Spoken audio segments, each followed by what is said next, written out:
What's up, everybody, and welcome back to the Reality Kingdom, where we put the real in reality or whatever, period. I'm your host, Pharaoh, and we're joined by the wonderful second member of the Big Brother 25 jury, Cory Wurtenberger.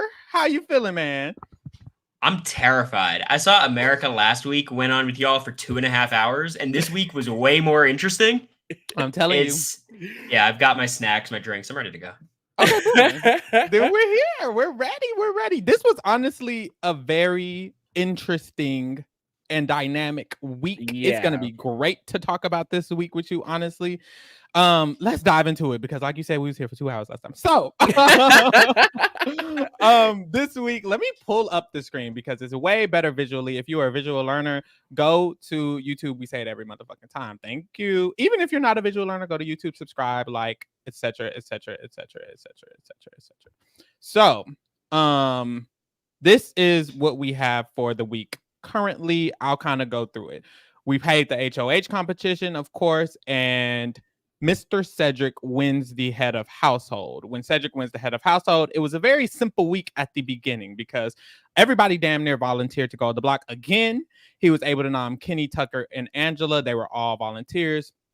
Tucker won veto, and that's when the week kind of shifted because Tucker had a plan, which we'll get into.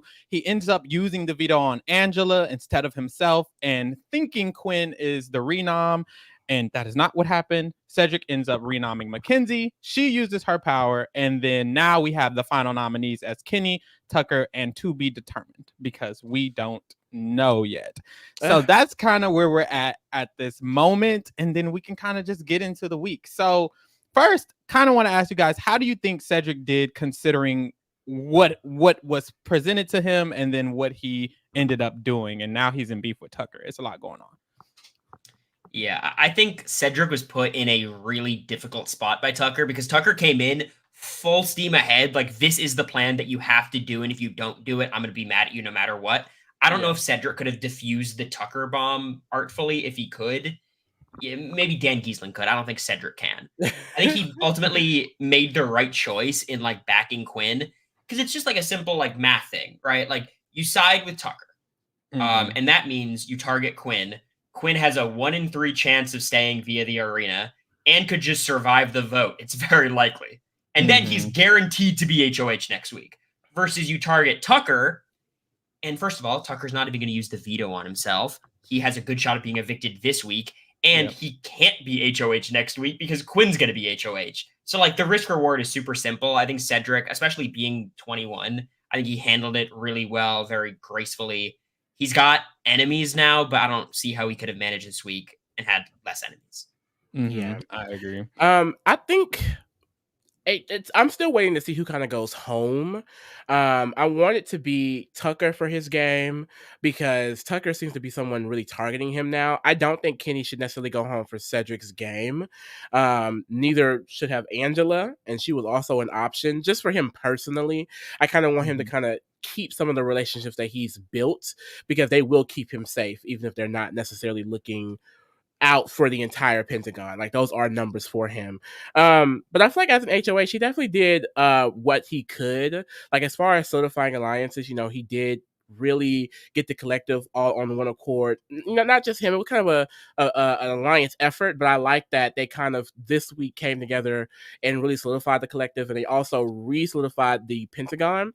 I feel like there wasn't much he could do for Tucker either. Tucker is crazy, and I've been saying it since preseason. I don't know what the Tucker fans are seeing, that the man is crazy. Okay, something is wrong with him. He's coming down from something. I don't know what it is. But because I didn't like how he raised his voice at Cedric. Like, what? My man. That entire argument. argument was insane. We literally have you on candid camera. We have Cedric telling you, do not use the veto. You told him, I don't give a fuck, and you still used it. So now look at you, looking stupid on the block, and you can now go home this week. I feel like there wasn't much Cedric can do. Like, he's clearly a ticking time bomb, and like I guess you can say he could have spoke to him more about it, but he told him not to use veto on himself. He said, use the veto on yourself. We don't have the numbers. That's enough. If he decided to still use veto on Angela and look stupid, that's on him. That's on him. I agree. I really feel like the Tucker situation specifically, when it comes to one thing about me, I'm gonna think of everything you could do strategically. When it comes to strategically what Cedric could have did, I do agree with the fact that he could have made sure it was more clarified even after Tucker said fuck you or whatever, I don't give a fuck, and left the room, just to make sure he's in good standing with Tucker. But fuck all that, I don't really give a fuck. The way Tucker responded and the way that Tucker was bucking up to Cedric later that night, and then apparently calling him a little boy during the veto meeting and saying that, oh, we spoke as men and us men said this and this. If a man yells and screams and says I don't give a fuck and walks away and doesn't communicate, then you eating up being a man. Like if that's what a man does, you're eating that up. But in my opinion, it wasn't given a man. You can't say someone's being a little boy when you're throwing a tantrum, which is exactly what he was doing. To a 21-year-old, mind you. Tucker's 30, I think, right? Like, Tucker's like a full-grown man. Cedric, and he's the class of 2020. He's the same as me. Yeah, like, he just graduated high school, basically. It's fucking nuts. And I'm curious what you guys think, because I've been soft launching this take. I don't know if it's way too, like, reactionary. Is Tucker, barring, people who have been ejected and, like, vehement racists, is he the worst player of all time? I'm a little biased, I feel, because I don't like him like that. So I'm down with the take. I mean, he volunteered to go on the block twice. Boom. He just didn't use veto on himself. And it's not like fucking Evil Dick where it's like it's his daughter or his love of his life. It was like Angela. Steph and Jordan. It's Angela. He don't even like Angela like that. And now he has the potential of literally going home Thursday because of doing this. If he does go home, if he goes home, yes, 100%. He's the worst player of all time. He's honestly terrible player. It always sucks because when it comes to natural ability of being social and liked, Tucker got people ready to damn near throw that game. Not damn near throw that game. Rubina's in the back room. Kimo crying today. Oh, please. I don't give a fuck, me personally, but they do. So worst player, maybe not, but down there, he's down there because you nominated. That's what makes it worse for me, though. Because he seems like he's good. Like, he's got social ability, and he's, like, a really good competitor. Like, here's the thing. When you look at someone like Evil Dick, who I think is also another terrible player, like, I don't think he has, like, this, like, perfectly built skill set to win Big Brother. The fact that he did is impressive in some ways. Right. Tucker, I feel like, has the perfect skill set. He was probably the most popular winner pick going into the season. Yeah, and true. That skill set, like, he's shown it to be true. It's just he's so, like, transcendently horrible strategically that it, like, outweighs everything else. He's actively bad at the game, which is so much worse than being accidentally bad at the game. And I can agree with that. It's giving, I don't know, it's giving you want to go home, but it's not, obviously he doesn't, but it's like you do all of these things that lead to you. He could go home this week now when it's like you naturally would have probably made deep injury. And it's like, that's crazy. And what's crazy is that he did it out of boredom. Like, he's basically just bored, so he wanted to shake up the house. But his biggest problem, I feel like, for lack of the better words, I can say, is just narcissism. He's not stopping to think what anyone else thinks in the house. He's not realizing anyone else's alliances, anyone else's social connections. Like, even calling Cedric a child, he's exposing how he feels about Cedric. Because the way he went into the HOH room and told him what the plan should be and how we're going to move forward with doing this, and then started the Ball Players Alliance, like, he just assumed that Cedric and Cam would be down with it because he was down with it. He just assumed they had the numbers because he wanted to do the move. It's like he only thinks about what he wants to do, and he's been doing that this entire time. And now it's blowing up in his face. I thought it would blow up way later in the game. The fact that it's happening so soon, I'm shocked. Like, I knew this would happen with Tucker. I'm just shocked that it's happening so early because I thought he would be here for the long run. But now he's going to get himself sent home because of his own stupidity. Like, it's crazy that he does have such good qualities as a person who could be good at this game, but because he doesn't stop to think about anyone else is his main issue. Like, you cannot go in there and just assume everyone is thinking on the same playing field as you. Like, he doesn't even realize the collective is a thing. He doesn't realize the Pentagon is a thing. He doesn't understand shit. Like, do you think no one else is in alliances other than the 3-person Shakers Alliance and the 4-person Ball Players Alliance? Yeah, he was arguing with Cedric, and he said, like, all you had to do was put up Quinn, and you never even talked game with him, and you haven't. And it's like, girl, you don't even know what's going on. But I will say, with Cedric's HOH, when it came to even before this situation, I didn't necessarily love his decision with the noms. I will say, I do want to say that, because me personally, I felt like he should be taking Leah out. A part of me felt like Chelsie should have been wanting to take out Leah as well. I just feel like Leah, and she did this week, but I just feel like Leah was someone who, at least at the beginning of this week, was clearly a threat to Chelsie and Cedric, especially because she was pulling Cam in a weird direction, which it wasn't even giving pull. He's giving, he walking over there. But still, I didn't like Leah for his game. So initially, I didn't even love that he nommed Kenney, who likes him, Angela, who likes him, and Tucker, who at that point liked him too. It's like, yeah, they all volunteered, which is why it's kind of difficult, honestly, because it's like, shit, they volunteered. But he still should have wanted to be a little bit more active or forward with where his game is going to go and who is leaving from the house. And I think that's Cedric's strategic problem. He doesn't necessarily seem in the mindset of, I need to take people out and shape the game the way I need to shape it. He's more in the mindset of, I just want everyone to like me. And I don't think that's good.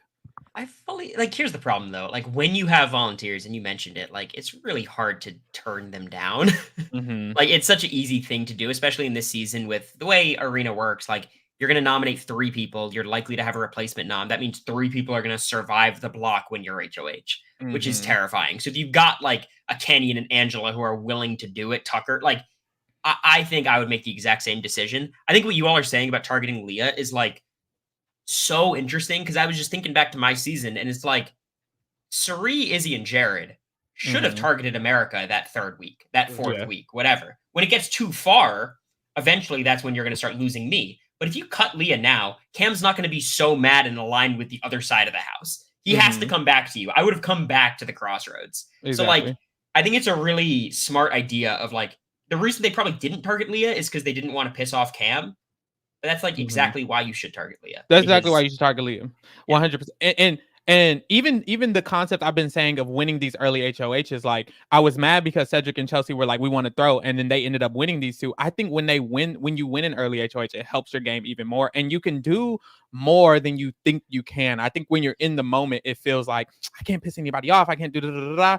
Because Cedric, you did piss everybody off. Or half, or 4, 3, 5, however many people, and it's like you're still going. He's still probably going to be in a good position going forward. He could have just had a more organized week in the sense of, I'm deciding who I'm going to piss off, because I don't think if he could choose, he would have chose to piss off Tucker. He probably would have chose to piss off Leah, and that's probably what he should have did. And maybe as a renom, like, I don't even like that he just nominated and he was like, well, we'll see what happens with the veto. No, it should be, these are my noms, and then my target is going to be Leah. When one of them wins veto or gets vetoed, I'm going to renom Leah. Makensy probably won't use her power, and then Leah can go this week. That would have been a smooth Big Brother week. So I still like what he ended up doing because of the position he was pinned against with Tucker, but I wish he had more of an active forward thought process with what he wanted to do, because it kind of just shows a issue that might come along later on in the game, because it's like, girl, in the future, when you need to flip the house or take the shot at Quinn or organize this thing, are you going to be too scared to be forward about it soon enough? Because he's already liking Quinn again. The fuck you like Quinn for? Quinn don't give a fuck about you, baby. I feel like that's something to get into next, like the whole Quinn thing, like Tucker exposing Quinn of it all. Like, I think that what Tucker did really had the reverse effect, because it really just benefited Quinn's game. Like, exposing his power gave Quinn the opportunity to be able to mitigate what had already started, and it wasn't even being a big issue yet. The only people who had known about it was Joseph and Cam. I mean, not Joseph and Cam, Cam and Cedric. Joseph also knew, but as far as like him getting in trouble strategically, Cedric and Cam knowing was really bad. But they like the entire house found out within the same week that they found out. So it's like they weren't able to let this mistrust of Quinn fester long enough for it to become an issue. Now that Tucker exposed him, he was able to basically tell everyone that, oh, like, I only didn't use it because we kept winning, and they're seeming to buying it. They seem to really actually believe that that was the case. So the Pentagon is relocked in, and the collective is relocked in. Like, it's actually, I don't know if it's impressive on Quinn's case or if the cast is just dumb. Maybe it's a little bit of both. But I don't get why they're so trusting of Quinn after all of this. But he does not seem to be in a bad position, specifically when it comes to the Pentagon anymore. And that's crazy to me. You have to trust Quinn because he's the next HOH. Like, what's your option? Oh, like, you have to like talk to everyone else in the house and be like, yeah, Quinn's a real stand-up guy. I think like by outing Quinn's power, you did like two things. First of all, you let Quinn stop spiraling because Quinn kept lying about not having the Right. power to people who knew he had it. So that was like sinking all the trust Cedric and Cam had in him. And the other thing, you gave him like the most powerful campaigning tool in the game. When you get closer to Thursday, for like those first couple days after the veto meetings, that like Tuesday, you're thinking, who are we going to vote at? What are we going to do? That Wednesday and Thursday, all you're thinking about is the next HOH and how am I safe next week. Mhm. Everyone knows if Quinn is there next week, they know exactly where they stand. MJ knows Right. she's screwed. Chelsie, Cam, and Cedric know they're safe. Like, there's so much incentive now for people to save Quinn, and it's almost like shocking that there's so many people who are like willing to get this close vote on Quinn going, knowing if it flops, they're just gonna be on the block. Right. Mm-hmm. Sakurella Dead Toussaint says, "Is it guaranteed that he will hijack the next HOH?" He's told the Pentagon he will hijack the next HOH. He's told the collective he will hijack the next HOH. So they all definitely now feel comfortable, like what Cory just said. They feel comfortable more with him because they know he's going to keep them safe next week. I feel like the main issue with what Cedric and Cam did with the information was kind of what Cedric wanted to do, which was what they should have probably told Chelsie and Brooklyn. I feel like if it was me, I would want to make sure Quinn is in a bad position with this structure that he's in before I give all this information and just tell them about the plan and da da da da da.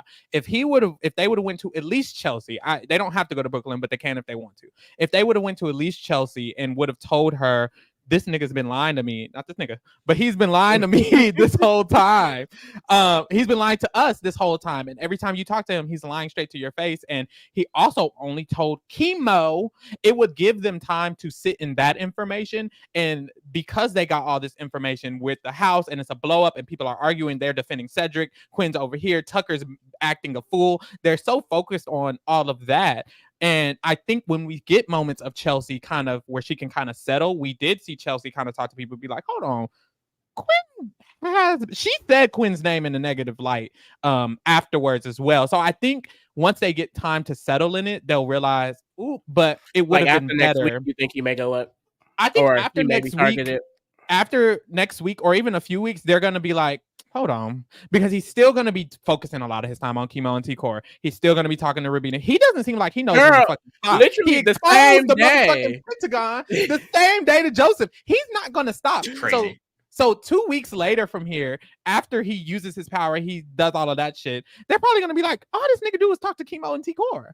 Of course he's not with us. It's going to be way more obvious. And then Cam and Cedric still think it. So I don't know why he felt so comfortable to expose it to Joseph. Like, now Joseph has this information over him. Like, whenever, because Joseph is a rat player too. Whenever Joseph needs to use that information to better himself, he will. And if they find out that he exposed the Pentagon, it's going to be done. Like, he's done for. And I do think that Joseph could end up using that information against him. I also think they could be this iconic rat floater duo a little bit, only because they are. I just think they have similar game styles. They both understand the game on the same level. That's why Joseph didn't really give a fuck. He didn't care that Quinn had the power. He didn't care that he wasn't telling nobody. It came out, he was like, I wouldn't tell nobody either. He would have did the exact same thing. So I think that they could be a really good duo if they actually stay loyal to each other. My fear is that they're both rats. So they're not going to stay loyal to each other. I feel like they're going to both do things to work against each other, and it's going to be terrible for both of them in the end game. I will say though, I think like I'm not high on Quinn's position at all. Like I don't like the collective and the Pentagon like solidifying more is good, but I think a lot of that is just because of his HOH. Mm-hmm. I think Quinn's best chance at like a number one ally is Joseph. It feels like Kimo's kind of floating away. T-Core is super suspicious of Quinn. Obviously Cedric, Cam, and Chelsie. Brooklyn seems like not locked in, but seems to shit talk Quinn less. Like, I don't think he's in a good position at all. And not to mention, everyone on the bottom row is targeting him. Yeah. So, like, I think Quinn is screwed. The thing is, he has a week to recover as HOH, which is really valuable. And him telling Joseph about the Pentagon, the fucking audacity. Like, he didn't learn shit. Like, that was crazy. I feel like, I kind of agree. I don't want to make blatant whatever the statements, but with Quinn, I feel like it's going to be very difficult for him to win this game. And I was already feeling that with the way he was playing. I do have a question for you, Cory, because I have this take, and it might apply to you as well, but I do have a take that when it comes to I guess this type of archetype of player, when they go in the game and they realize they're on the bottom of the alliance, a lot of their first instinct is to kind of pivot away from the alliance and kind of create something else. And I have the theory that I don't feel like that's the right strategy when you think you're on the bottom of the alliance. A part of me feels like it's better to kind of do what Paul did in BB-18 or what Derek kind of did when he was invited to the bomb squad and kind of try to position yourself best within the group. And specifically with Quinn, less with like you, because you were in a very sticky situation. But with Quinn, you were in a 5-person alliance and you felt like you were on the bottom. Do you think it was necessary for him to recreate this group? Or do you think he could have I feel like he could have just figured out a way to be at the top of the Pentagon and move forward. I don't think you had to kind of do what he did, but I don't know. It seems to be a hot take.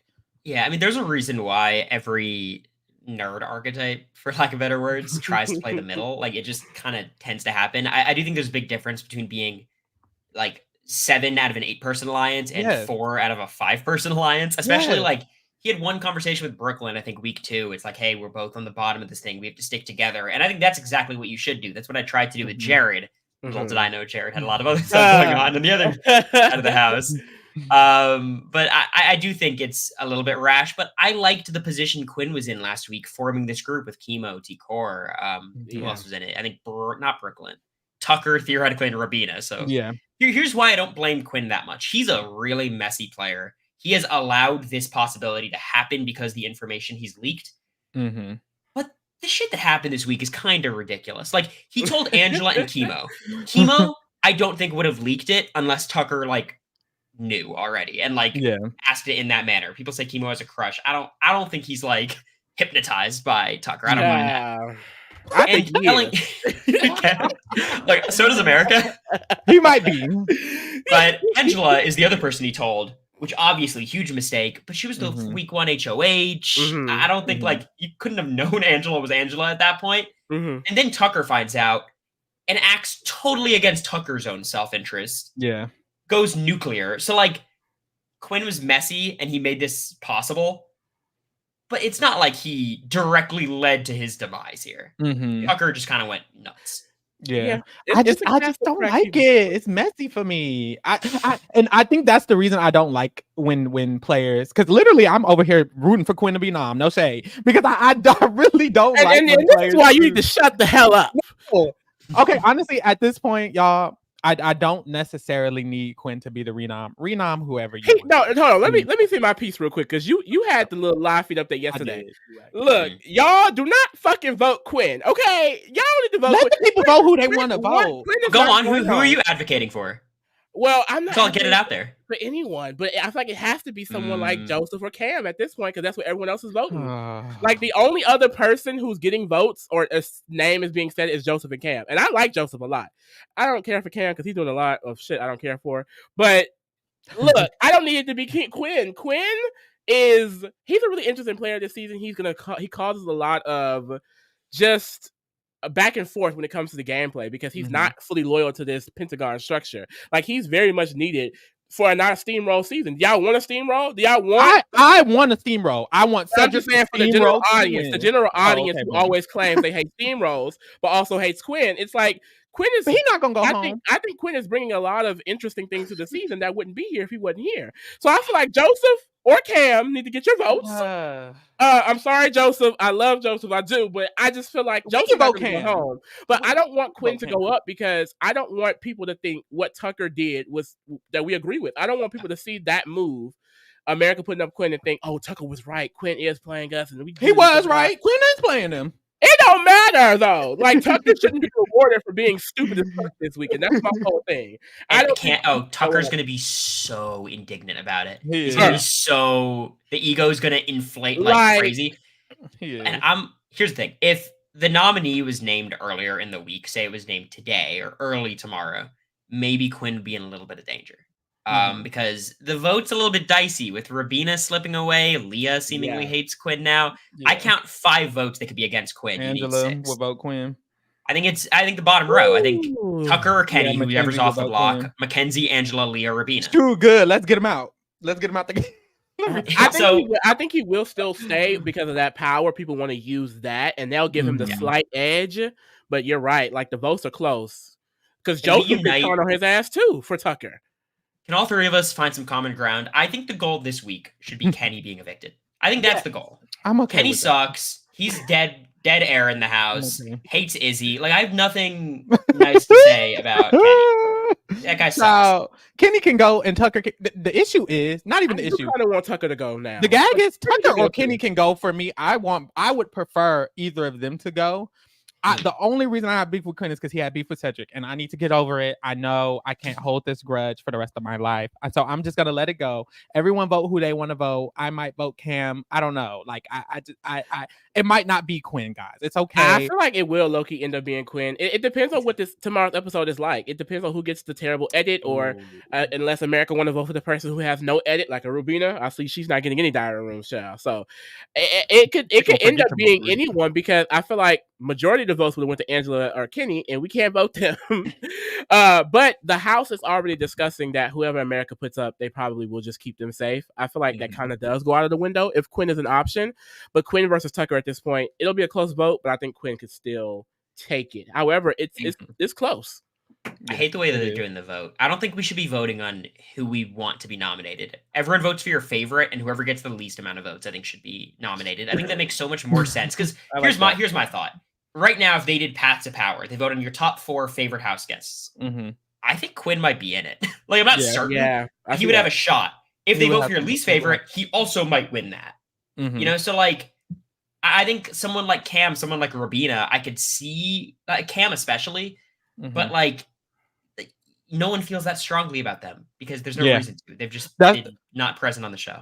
That's what I was saying. The reason it's most likely going to be Quinn is because no one else cares enough either way for anyone else in this game. It's a very neutral cast other than the nominees. So it's like the only person who has a group of people feeling negatively towards them, like for a reason, is really Quinn. No one really gives a fuck about Joseph. They're just voting Joseph just because people are voting Joseph. Like, it's not really a huge thing that he did in the game to make it feel that way. So I do think it's likely Quinn, but I mean, hey, Tucker's gonna be annoying. Hopefully he just goes home this week if it happens. I could just see them, or like specifically even Cedric. Like, is Cedric gonna think, oh, I should have just went with the plan? Like, no, you shouldn't feel bad for not wanting to go with this dumbass plan that Tucker thought of in the night. Like, no, like Tucker shouldn't feel justified at all for what he did this week. And I just hate that will probably happen if Quinn does go up. Yeah, it for me, it like is what it is. If Tucker feels justified, if Cedric feel bad, they're gonna have to get over it. I want Cedric and Cam. Fuck Cam. Cam is stupid. No shade. Cam isn't really thinking. But with Cedric, I want Cedric to remember that he doesn't trust Quinn. I don't want him to get lost in the sauce. I fear he not. And I feel like if Quinn was nommed, it would help him remember. Maybe. Okay. Yeah. And that's real. If I'm being only honest, a big bias, maybe, and that because I feel like bias. The way the Pentagon is writing, like, they want to stick with this alliance. I think that's why Cedric was so gung-ho about going back to it after the power was exposed. Like, they realized that them sticking together is what's best for the group right now. So I don't see them flipping just yet. Because the whole thing is, let's hold off. So even if they do become suspicious again, it'll probably be like, okay, let's get the jury still. Let's still just get the jury.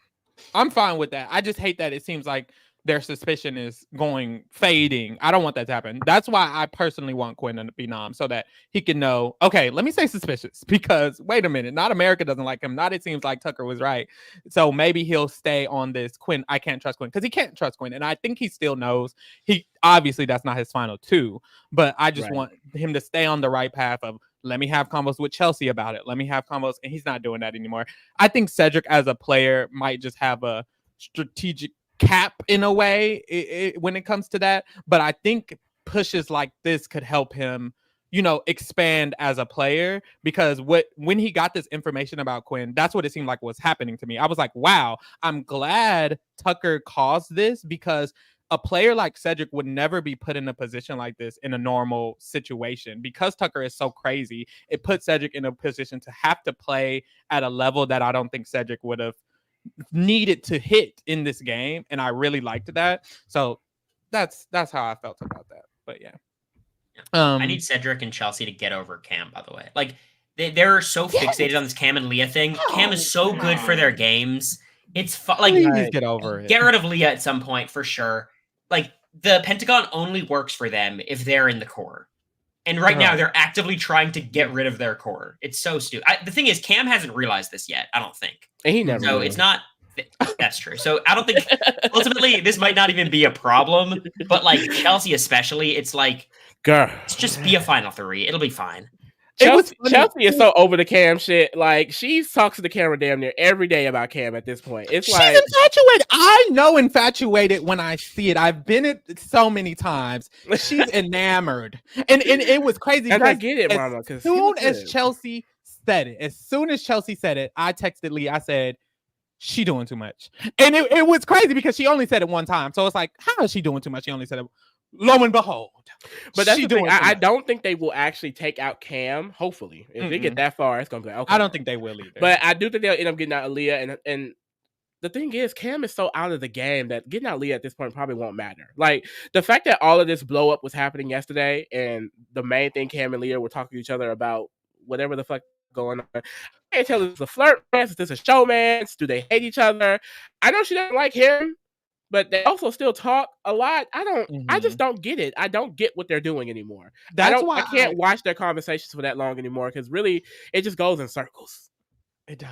About nothing. And that's why I wish Chelsie and Cedric would have targeted Leah, because Cam is a helpful ally when he's not concerned about Leah. He was a helpful ally before he started liking Leah. And I feel like every random spurt he has of, I'm not going to tell Leah anything, he starts playing the game and giving them information. The one random spurt he had not talking to Leah, he found out Quinn had the power and an entire plan to take Quinn down. And now they have the information that they can't trust Quinn. And it's because Tucker told Cam. And it's like, as soon as Cam starts playing the game, he can provide information for the alliance, which is why Leah needs to fucking go, so that way they can get that info. Cam can help them in the game. He could probably get so much info. He could probably help them so much.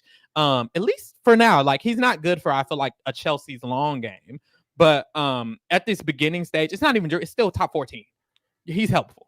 So that's why. I feel like I've seen enough, by the way, with Cam and Leah. I think they're going to be a showmance. Like, Leah obviously talks a lot of shit about Cam. She talks a lot of shit about everyone, to be fair. Yeah. I think it's only a matter of time. And things like this snowball really fast. Like, trust me, I know. Like, you know, I was fighting for America week 3, but also if she went home, I wouldn't have had the power or the desire to, like, jump in front of that bus. Yeah. Cam is not going to feel that way about Leah now, week 6, after they're sleeping in the same bed. You might actually lose him. So, like, I think it's a ticking time bomb with this thing.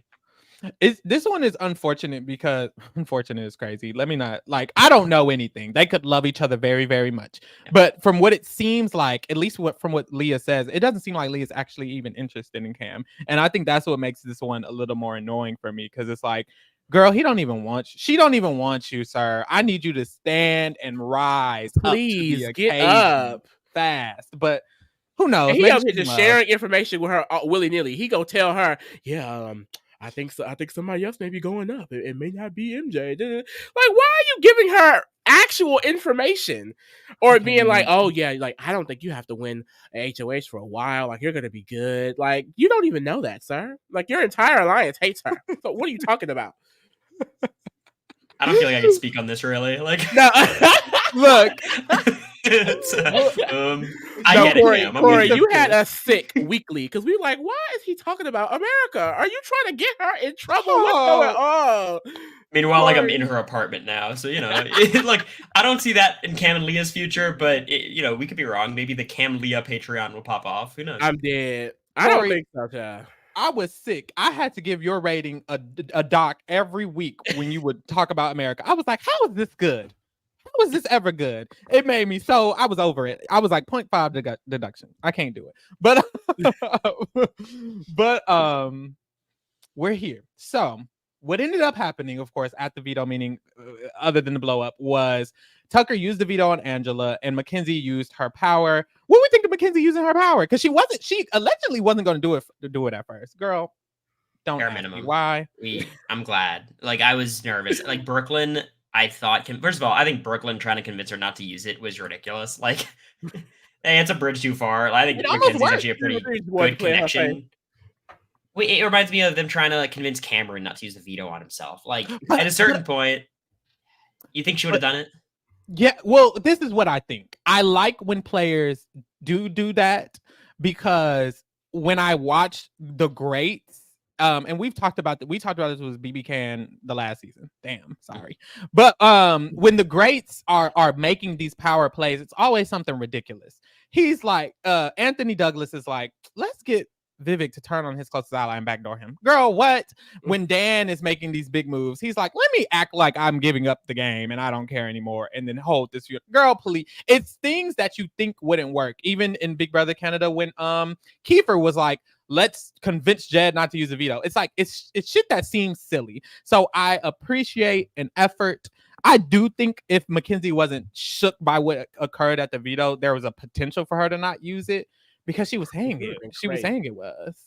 But yeah. I do like big brain stuff. I think the greats can pull it off. I don't know necessarily that Brooklyn week 3 of Big Brother 26 could have done it, but still. I don't even think it would be a good move for Brooklyn, I guess, is my main point. Like, I feel like Brooklyn is like the only person who is able to play the middle right now, maybe Chelsie. And she's got like Makensy in her corner. Like, for Brooklyn, she probably wants Kenney to go. It's probably her number one target at this point, rightfully so.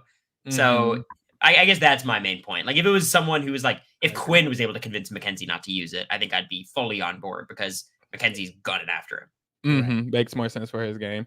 Josh 23 says, is Cam still with them? I couldn't tell whose side he was on after that Tucker blow up. Girl, Cam is still with them. That's the thing. I don't know. I guess Cam seems like this ambiguous figure that you can't tell where he's at. Because even when the alliance, whatever fucking alliance got blown up with Cam being in with Tucker and Kenney or whatever, and Chelsie was like, he didn't even tell us about that.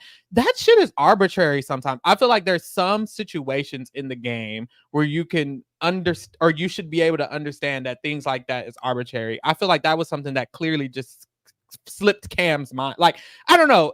You should be able, as Chelsie and Cedric, to tell that Cam isn't intentionally keeping that from you, because he's literally told you every other situation. Like, that was probably just a mind slip or something. And I feel like people in the game are a little bit overreacting to Cam's ditziness. Honestly, I just think he's a little ditzy in the game. He's not super focused right now, and it's making people feel like, oh, we can't even trust him. And he's gonna play the other side? Girl, he's not. He's just this ditzy, and y'all need to take Leah out. But hey, we move. So yeah, there's that. So final nominees, like I said, Kenney and Tucker. We're gonna be doing the renom, and then we'll see on Thursday. I love these Thursdays episode now, because now there's actually a reason to watch, no shade, but a reason to watch other than the HOH, because it's like, we don't even know who's going to win the AI arena. If Tucker, I was going to say that earlier. I don't think Tucker and Quinn will ever be nommed. We were talking about maybe they're the final nominees. I think one of them will most likely win the AI arena. So even if Quinn is you never know. But Kenny's going to throw it, right? Kenney did say he was going to throw it. He probably is going to throw it. Kenney ass home, and that's why Kenney needs to go home. So I think it's very likely Tucker or Quinn, especially with Kenney throwing it, is going to win the AI arena, and it'll just be Quinn or Kenney, or Tucker and Kenney. So that's good. A part of me wants to be Quinn and Kenney, so Kenney can go the fuck home. I don't need to be Quinn and Tucker at this point. I just realized that throughout this podcast, how on my fucking toes I will be that whole entire episode, and I don't need that. But I think that's what's been so exciting, is that usually we don't get anything in these Thursday episodes as far as like real, game for the next week, and this season has really been giving that. So I really like that. Like, Cory, how do you like that? Like, how do you like the twist of this season compared to your season? Because y'all had like the little multiverse of it all. That was cute. I liked my season more. Shocking. Ooh, but the reason, because of the twists, here's the thing. I think Big Brother 25 was a season where there was no structural twists, but a lot of really shitty twists throughout the season. Like, there was Zombie Week, the Invisible HOH. Like, there was a lot of shitty ones. The AI arena is basically making the episodes better and sacrificing the feeds a little bit, is how I interpret it, because Tuesday and Wednesday feeds are kind of brutal, because it's so hard to make a move with the AI arena existing. I'm thinking back to my season, like, how do I flip a vote on Izzy if Izzy could just win a competition and protect herself? Right. Tucker's up last week. He's a huge physical threat. Everyone knows that, but you can't even whisper that you're targeting Tucker, because he has a 1/3 chance of staying. So, like, I think it's really hard to actually flip votes like that. And I think the whole idea of Quinn being nominated on Thursday, as much as Julie wants there to be like a live tribal where they can right, it's not gonna happen. I guess y'all are both so safe, because y'all already just so bad. Oh, I think please. the twist basically makes it less likely that we get good feeds leading up to the eviction, but it gets a Yeah. better live show. Most twists are objectively bad on all fronts. This one has I some agree. benefits, so I don't hate it that much. Yeah. Yeah, I feel like I don't hate this one either. This one's okay. For the I'm most part, that was happy- it for the week. Any more thoughts on the week, guys? I was just gonna ask Corey. I had another question because Mhm. y'all had that shortened jury as well last Oh season. That God. pissed me off because my good sister Mimi didn't make jury because of that. How did you feel about that? I felt like that was so random almost. I guess it fit with the twist of the season, but It didn't fit with I don't like the idea of a shorter jury within such a big cast. So I found it personally, I found it devastating during the season because we Yeah. get rid of Izzy, Jared wins HOH. That competition is when we find out it's a shortened jury. So I'm like, Yeah. well, I'm a Mhm. fucking idiot. Bye. Yeah. I guess I'll be flying home soon. I personally am a fan of the 7-person jury. I think BB25 did a bad job because jury started on day 72. Yeah. Mhm. Like, that's ridiculous. Yeah. This season's 10 days shorter, which is good. My main problem with the 9-person jury is you'd have someone like Kat Dunn, and I love Kat Dunn. Mhm.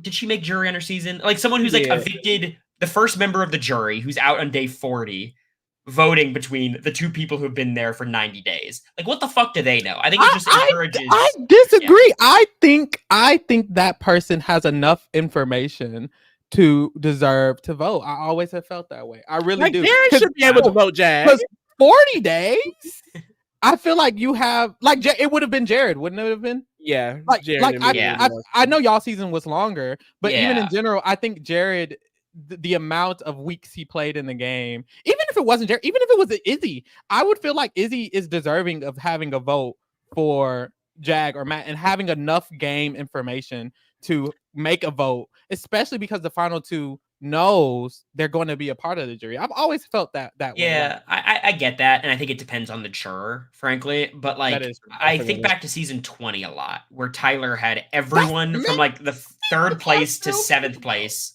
voting for him, and then everyone who was out. I think what happens is you miss so much game, and in the jury, I've been there, they say you're not allowed to talk about the game. That happens all the time. I assumed because luckily for my season, there wasn't much groupthink because I'm not agreeing with Cameron or Blue on anything. Felicia's not agreeing with anyone on anything. Cerie's not talking to anybody. It wasn't gonna happen. But when you have people who've been there for 40 days only hearing about what happened 6 weeks later from people in the house, those later jurors have so much influence in saying what's happening. Cerie came into the jury saying Jag was a mastermind. She And knew. I don't think that I don't know if it influenced anyone's vote really, but you kind of have to just take their word for it because the video they show you is not very different from what you see on TV. It's very short. So I think 7-person jury is fine. I don't think they should drag it out as long as possible. I know people are scared of well, if you make the jury shorter, people are just going to be playing for jury. Oh. People just when you're in the house, you really want to make jury, but ultimately, I don't think people make decisions very differently based on if they're in jury yet or not. Yeah, I don't think so. I just feel that way, but I could see both arguments. I'm not super defiant. Yeah, I think it makes sense. But okay, also. Now, if you had the deep fake HOH power, are you turning on the crossroads in week 4? Bad idea. No, I don't think so. Y'all, it took me so long to turn week 6. They just told you America gotta go. They just told you America gotta go. They're telling me America needs to go because I'm in their ear being America's saying I think, honestly, here's the way I play the deep fake HOH. I would tell nobody and then eventually tell America probably, but in my head, I'm going to tell nobody. And I'm going to week 4, or if Heisem wins HOH, I'll use it to get rid of Heisem. Anytime you feel like you're in danger, use it. And if it gets to that last week, you basically out yourself to the HOH. And I'm a boring safe player in moments when it comes to these kinds of things. No, that's better than me. I feel like I wouldn't even use it. Wouldn't have told my body, wouldn't have used it, would have moved forward. Kind of like Tyler didn't use. I know Tyler didn't have to use his, but just I feel like for me, the type of player I would be, a power would not work for my game. And I think that's what it is. You really have to assess the type of player you are. What can you do with the power? How can you work? I don't think I could game a power the way I need to, by using it. I feel like I could game it more by using it as a leverage for my alliance. Like telling my alliance I have it, I might literally, if I was in the Pentagon, I probably would have just told the Pentagon I have it. Guys, we can use this together, and then we would use it together. I wouldn't be able to sneakily, what Quinn's trying to do, I would have failed just like Quinn. Everybody would have knew, and I would have been looking stupid. So I would rather just tell my allies and move forward or something. Quinn's plan was so bad. Quinn, you can't do both. You can't tell people and try to pull some massive scheme. Yeah. You could do one of, and the other thing is like when you're Quinn, I'm sorry, if I was in the house and there was some deepfake HOH shenanigans, I would assume it's Quinn or Joseph. Like I feel like I would have too. Like I don't even think he would have been able to, even if he didn't tell anyone. It's like, girl, it's probably you, but let's move forward because before the time start timing. Here are our ratings of the. Why the fuck is this? Oh, Sakurada said, if people 25 had America's veto, who would have been nominated? Cameron. Well, Cameron won AFP. It depends on what time of the season. Right. I think Jared. I think Jared was in the spot where the super fans didn't like him and the casuals didn't like him because he's not like a straight white guy with a southern accent. You know what I mean? Like I think he is in the perfect bad spot to lose one of those votes. It would have been Jared. Well, week. Let's say because it would have been within these. Let's say it was week 3. Week 3. I don't think it would have been Jared. It might have been Izzy. The casuals really. Like if Heisem was eligible, it's Heisem, and then I think Izzy. Which would have sucked, but that's my guess. Because it really be up to the casuals, unfortunately. Yeah. Didn't care for Heisem that much either. Yeah, that would have been unfortunate. I love Heisem. Me too. Honestly, Heisem is like, I've talked to Heisem more than probably most of my cast after the show. And like I'm talking to him now, I'm like, where was this energy in the house, Heisem? like we get along great. Like what the fuck? Whatever. Okay, boom. So here we have our ratings. Last week we are on the top, and then this week is on the bottom, of course. You're not America. You're Cory. Cory, how do you feel overall about Lisa? Lisa went home. We rate her overall as a player. Child, any thoughts or just prayers? We do zeros. We do 10s. We do 0.5s. Yeah, I'm looking at I'm kind of trying to compare it to like Angela's ratings. I think she's better than Angela. I would say she's a nice 1.25. Like she doesn't have many skills in the game, but she wasn't like volunteering for the block and like actively destroying her own position. She's just kind of bad socially, and it led to her eviction. Okay, boom, fair. 1 or 1.5? We do 0.5. So what are these point? Oh, there's the averages. These average. 1.5 is fine. Okay, boom. Damn, you kind of low. You eating that up. Lee, how do you feel? Yeah, I mean, Lisa, she was just not liked. And unfortunately, the personality that she has, I can see her being this outcast in several seasons. And that's unfortunate because it's just her. But if you cannot connect with people in a social game, that's just what ends up happening. So I'll go with the 1.5 as well. Damn. That's right. I don't know why I'm saying damn. I'm gonna go with the 1.5 as well. I wasn't gagging. Not many thoughts, and it's no shade. I just feel like the way that her social game was going, it wasn't given she was gonna go far ever. So boom, there's that. Now to the people because I like her so much. I actually did like Lisa. I didn't want her to go home. Like I wanted her to stay longer. She won that first veto. She had I just thought there was gonna be a path for her other than just week 2 eliminated. But hey, and then what? Arguably it should have got out someone I think a little bit more stronger. They should have got Leah, But I do feel like it's weird because when you because now I do exit interviews. Check out our exit interviews with the Victor House guests posted on Mondays. When I do the exit interviews, it's so different actually talking to someone. I really feel for the players who are like, this person's a bad player, and then they meet them because they're in the same community and they actually like them. Because when I do these exit interviews, it's like I thought I wasn't gonna like Lisa, and then I talked to her and I was like, oh, she's so nice and charming. So it's like you do meeting or talking to someone in person makes you change how you feel. Because I didn't like Lisa, but now I kind of do because she was so sweet. But anyways, next. Kenney got all zeros. I'm giving Kenney a 0. No thoughts, just prayers. Not even prayers, actually. Cory. I'm actually pretty. No, it's a 0. Yeah. Okay. He's so bad. Like he wants to quit. If he doesn't succeed at quitting, he'll try again next week. At this point, I just hope he enjoys the stipend. There you go.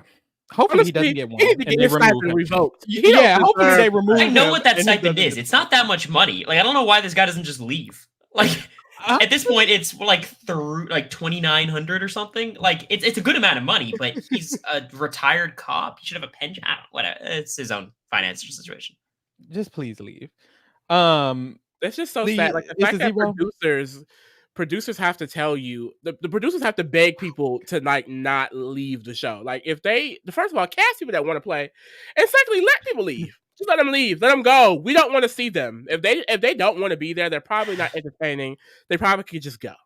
So then they're gonna add zombie week and more powers to slow the game down. Like I don't know. I just hope this is his last week. I think we have a good shot too. And never cast anybody like that. How did you accidentally cast somebody who doesn't even want to be there? That doesn't make sense to me. All of these fans, and I know don't just get all fans, get recruit, blah, blah, blah, blah, blah, blah, blah. Why the fuck is Kenney here? Please. Next. He's not even a good recruit. Please. Next is Makensy.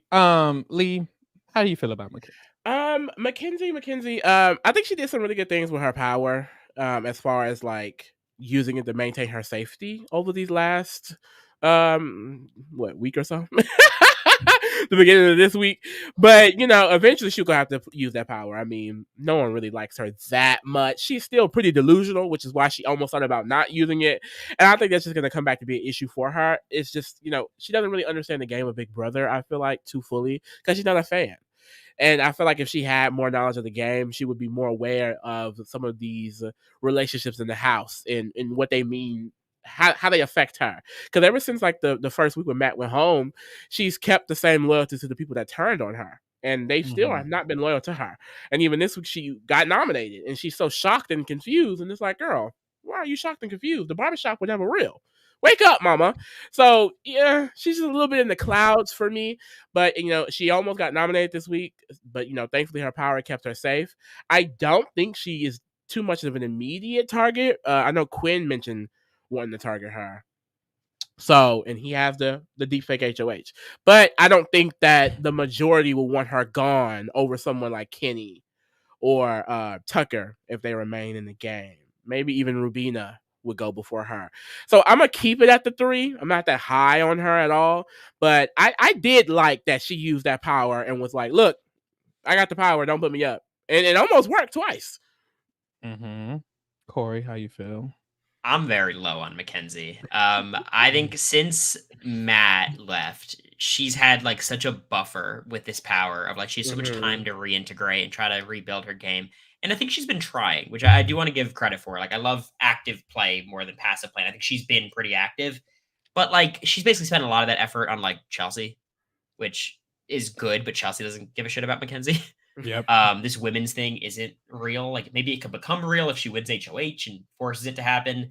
I think she's in immediate danger. I kind of disagree with you, Lee. Like, well, so here's my thought, right?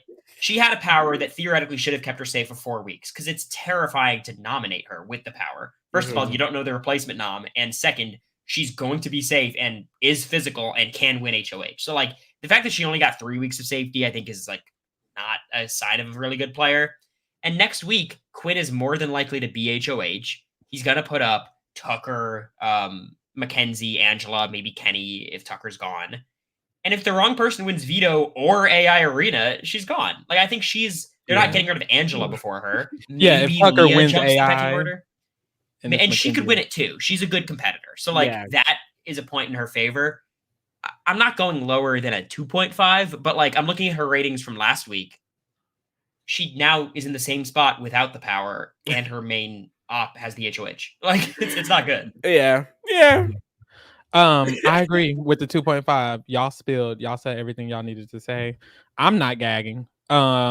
She used the power. I kind of as like to save herself. I kind of feel like that's the bare minimum. I'm glad she did the bare minimum. She could be a 0. She's not. She's 2.5. Next is Angela, another 0 that I gave. Cory, how are you feeling about Angela? It's weird. So Angela, it's been a great week for Angela. Like she is not in danger anymore. I would lock her into jury almost at this point. She has no win equity though. I'm gonna give her a 1 because like she's safe. How the like I was streaming today and I was like, Angela has no chances to win. And someone's like, what if she's against Kenney in the end? I'm like, be fucking for real. Like, what do you mean if she's against Kenney in the end? People love to throw anything out there. What if she's next to Julie Chen and it's like, no. Like it's a 1 and that's being generous, I feel. Yeah, honestly, last week I had gave her a 0.5 and I was like, that's generous. What is a 0.5 for? So I gave her a 0. But this week she literally got but the veto was literally used on her. She was blindsided. So blindsidedly. But I can't give her I could, but I would feel it's a little bit above a 0 since she got the veto used on her. I don't see her winning the game. It's going to be extremely difficult and she's extremely a bad player. Also, she is seemingly should be good for jury, but I can see her fucking that up. So I'm gonna give her a 0.5, and we're gonna. Damn, you real strict with Angela. She do the most. How you feeling? She does do a lot, and that's why, like you kind of just said it at the end there. Like I think that she will fuck up this position. She will, because even after the whole argument, the whole blow up with this was a layup for you. You probably should have taken out Quinn. Not even that. I'm talking about when she argued with Quinn in the kitchen. They argued with Quinn. It's like, why are you and Quinn getting into it? But even that, when she goes to Cedric and is trying to like tell him that this was a good move for her to do, you should have went with Tucker. You should have just did it. Da, da, da, da. Like, I can really see her ruining this even slightly. I mean, pawn star position. This is a bad position, but yeah. Like I can see her getting nominated every week, but I can see her turning herself into the target, and because of that, I'm gonna just stick with the 1.5. I know that's right. She's doing okay. 1.51. She could be a 0. Kimo. We didn't rate Kimo this low last week, but Kimo was in top 4 last week. Actually, we had Kimo pretty high. Clearly, he was saying anything. No, I think we were eating. Y'all were right. I think we were You're eating just not right now. and this I said this about the season actually when we rated last week. I was like, this is a season where I feel like people are going to shift a lot because no one is taking the game and running with it like how we kind of usually have. But with Kimo, I feel like I can tell that the type of player that he is, which is this kind of reserved, I'm going to lay back, I'm going to hide in the shadows. I think that gameplay can work for him. The issue with players like that is it's very difficult to win playing like that for the entire season. And he seems to me is that now that we're 3 weeks in and he's still doing it, he's going to be one of those players who just do it for the entire season. And that's not going to be good. So a part of me wants to, my highness on him, I gave him a 7. I don't feel that because it seems like you're just going to play this under the radar. I didn't do anything. I'm in the background type of game. When he got called out with the power in the situation, you didn't even see him on the feeds that much because he just seemed so, I guess, nervous about it. And then today he's crying and he's kind of saying how I just felt an energy shift in the house and it seems like people aren't talking to me as much. Of course, T-Core is a little mad at him. I don't even know why he didn't tell T-Core about the power. Didn't like that decision. Didn't fault him for it. But now we're here. It's like you probably should have because she's not even feeling that Gucci about you no more. Your ally, your structure that was being formed by Quinn is now on hold. And it's like it's very apparent that was Quinn doing it. Because now that Quinn can't do it no more, you just sitting there looking stupid. No shade. But it's like you have to take your game and you have to push your game forward. And I don't think Kimo is doing that. I don't see that. He done got caught up a little bit. People know he's with T-Core and them. Not loving it. I'm going to give him this week. Still feel like he's really good with the collective. Going to make it pretty far in the game. I'm just going to give him the 5 though. I'm not feeling too great. I agree. I'm a 5 as well. Kimo's kind of frustrating because I feel like if the game falls into Kimo's lap, he can win. And I think it kind of seemed like it's so weird doing these rankings week to week because last week we were all operating under the assumption that there's going to be this 5-person alliance, the Visionaries with Tucker and Rubina, and look at where we are now. And in that setup, Kimo is winning the game. He has T-Core, he's closest to Quinn, he's pulling in Tucker and Rubina, and now we're in a whole different world. The collective's running thing. He's back on the fringes. Yeah. And I think that's a result of him not being active enough. Like I really thought between Kimo and T-Core, I love the duo in terms of they're both really smart people.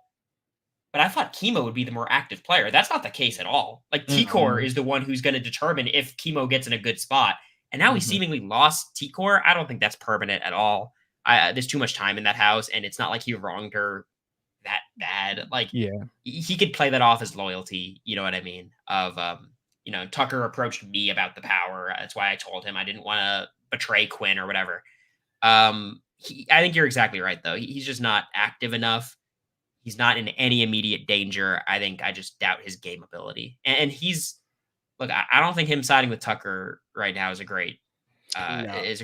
I don't think he's going to land there because ultimately I think he is still closer to Quinn and he's smart enough to know Quinn has the next HOH. But he likes Tucker, and that could be a really, really bad thing for him. And the thing is, like, he really caused all of this mess because he confirmed that information to Tucker. I don't get why he felt like that was such a smart decision. And then even after with the whole T-Core thing, he could have a conversation with T-Core. He could be proactively trying to do something, and he doesn't do that at all. Like, he's not an active player at all. He kind of just sits around, lounges around, and I really don't like that. And even now today, he's saying he feels like he can't control his emotions, and I don't mind that. I don't mind you being an emotional person. I'm an emotional person. You could be an emotional person in that game, but he has not locked in once this entire time. The first week it was the slop. The second week, he's getting better from the slop, and now he's emotional. It's like, when are you going to just pay attention to the game, Kimo? Talking about his crushes and shit like that. I just feel like where is the game conversation? Like, he talks to T-Core, and she's carrying a lot of the actual strategy in the conversations. I just feel like I don't hear anything good from Kimo. And like this week, it really annoyed me because he just stepped out of everything. Think about it this way. It's like every conversation you see T-Core have with someone else, T-Core is the quiet one. When T-Core talks to Kimo, Kimo is the quiet one. Literally. You can't. It's just a mess. And I have a bias for T-Core, so that's why I'm a little bit more strongly about this with Kimo. But I just feel like they are supposed to be the duo of the season in a way. Like that, she in this game helps him so much. The only reason why he's probably even in the collective is because of her existence in this house. And he doesn't do anything to try and keep that relationship going. He doesn't do anything to kind of make them that real duo where they share information and try to like come up with the best idea for themselves. He just sits and pouts and moans and cries, and I'm getting annoyed by it. I truly am. Now, is he going to go home? Probably not. So I don't want to be that low. But honestly, I'm pissed off at this week. So I'm going to say it's a 4.5. Period. I said week 1 that I don't think Kimo is a good ally for T-Core. Y'all was saying it was the slop. I get it. It probably could have still... But my issue with Kimo week 1 was the fact that he wasn't actively assisting in the duo. And I still feel like this week kind of proved, at least to T-Core, it should have proved, this isn't the best... This person isn't going to help you get to the end of the game. If T-Core gets to the end of the game, it's going to be 100% her. And I think she needs someone, she could do it on her own, but it's going to be valuable for her to find someone in this game who can help her get further in the game. And I think she needs to find somebody quick. I don't know if that needs to be Joseph. Even if she needs to have Quinn help her a little more, somebody needs to, I feel like, be a good ally, because Kimo is not going to be an ally you can rely on to help you make it further in the game. And that's the biggest thing. He's not a reliable ally. He's so unreliable. That's the most annoying thing about him. He's not reliable, and not because he's playing like Quinn, where he's like being a rat floater and turning on people. He's just not reliable. Like, you sat up here with this information about the power for days at this point, and you didn't say anything. I'm supposed to be the closest person in the house to you, but you're telling Tucker? Like, next we have Rubina. Lee, how do you feel about Rubina? Last week, another Rubina was our 6th highest rated player. Rubina is pissing me off too, because girl, why are you so worried about Tucker? There's other things happening in the game. Like, her game is really sinking bad because she is getting a lot of the flack for this Underdogs Alliance. Quinn has thrown her under the bus a lot. A lot of the people in the Pentagon feel like she is trying to grab up to Kimo and Quinn and create this new group. So she's getting a lot of backlash from that. And she's not actively trying to work with Makensy and Leah and any type of alliance. Like, it has this girls thing. But as far as really trying to center herself within that, she's not really doing that. I think Rubina's main issue, and we've talked about this before, is that she's also just not a fan. So I don't think she really understands certain nuances in the game.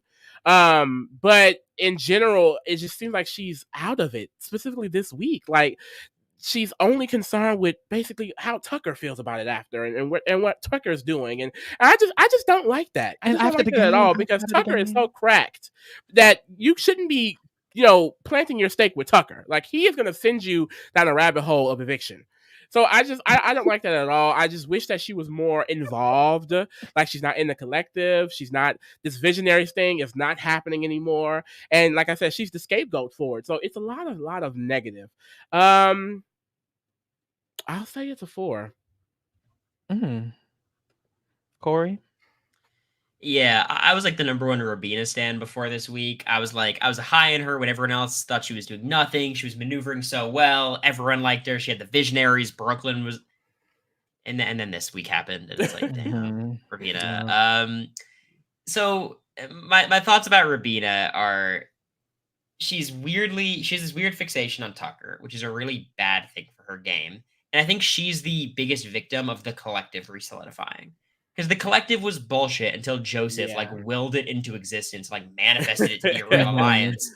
And now that it is a real alliance, that's 8 people, and she's not in there. And eventually we're gonna run out of Kenneys. We're gonna run out of Makensy's, and she's going to touch the block. Maybe next week, maybe the week after. I think she might have one more week of 3 volunteered pawns. I think Rubina was in a prime position to just play the middle, be likable, move further in the game. And she was one of those people who I really thought, she doesn't have much game knowledge going into the game. Right. But I feel like she can learn as she goes. She seemed to have the right instincts, the right personality for Big Brother. I don't necessarily think that's gone yet. I think it would really benefit her.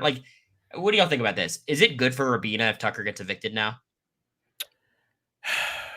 I feel like yes, because he's not going to be a good ally long term anyway. He's probably he's not going to be a good ally for her long term because he's so caught up in what he wants, and I don't think he necessarily sees Rubina in any of his main structure, because all of these God alliances that he was creating, Rubina wasn't in that.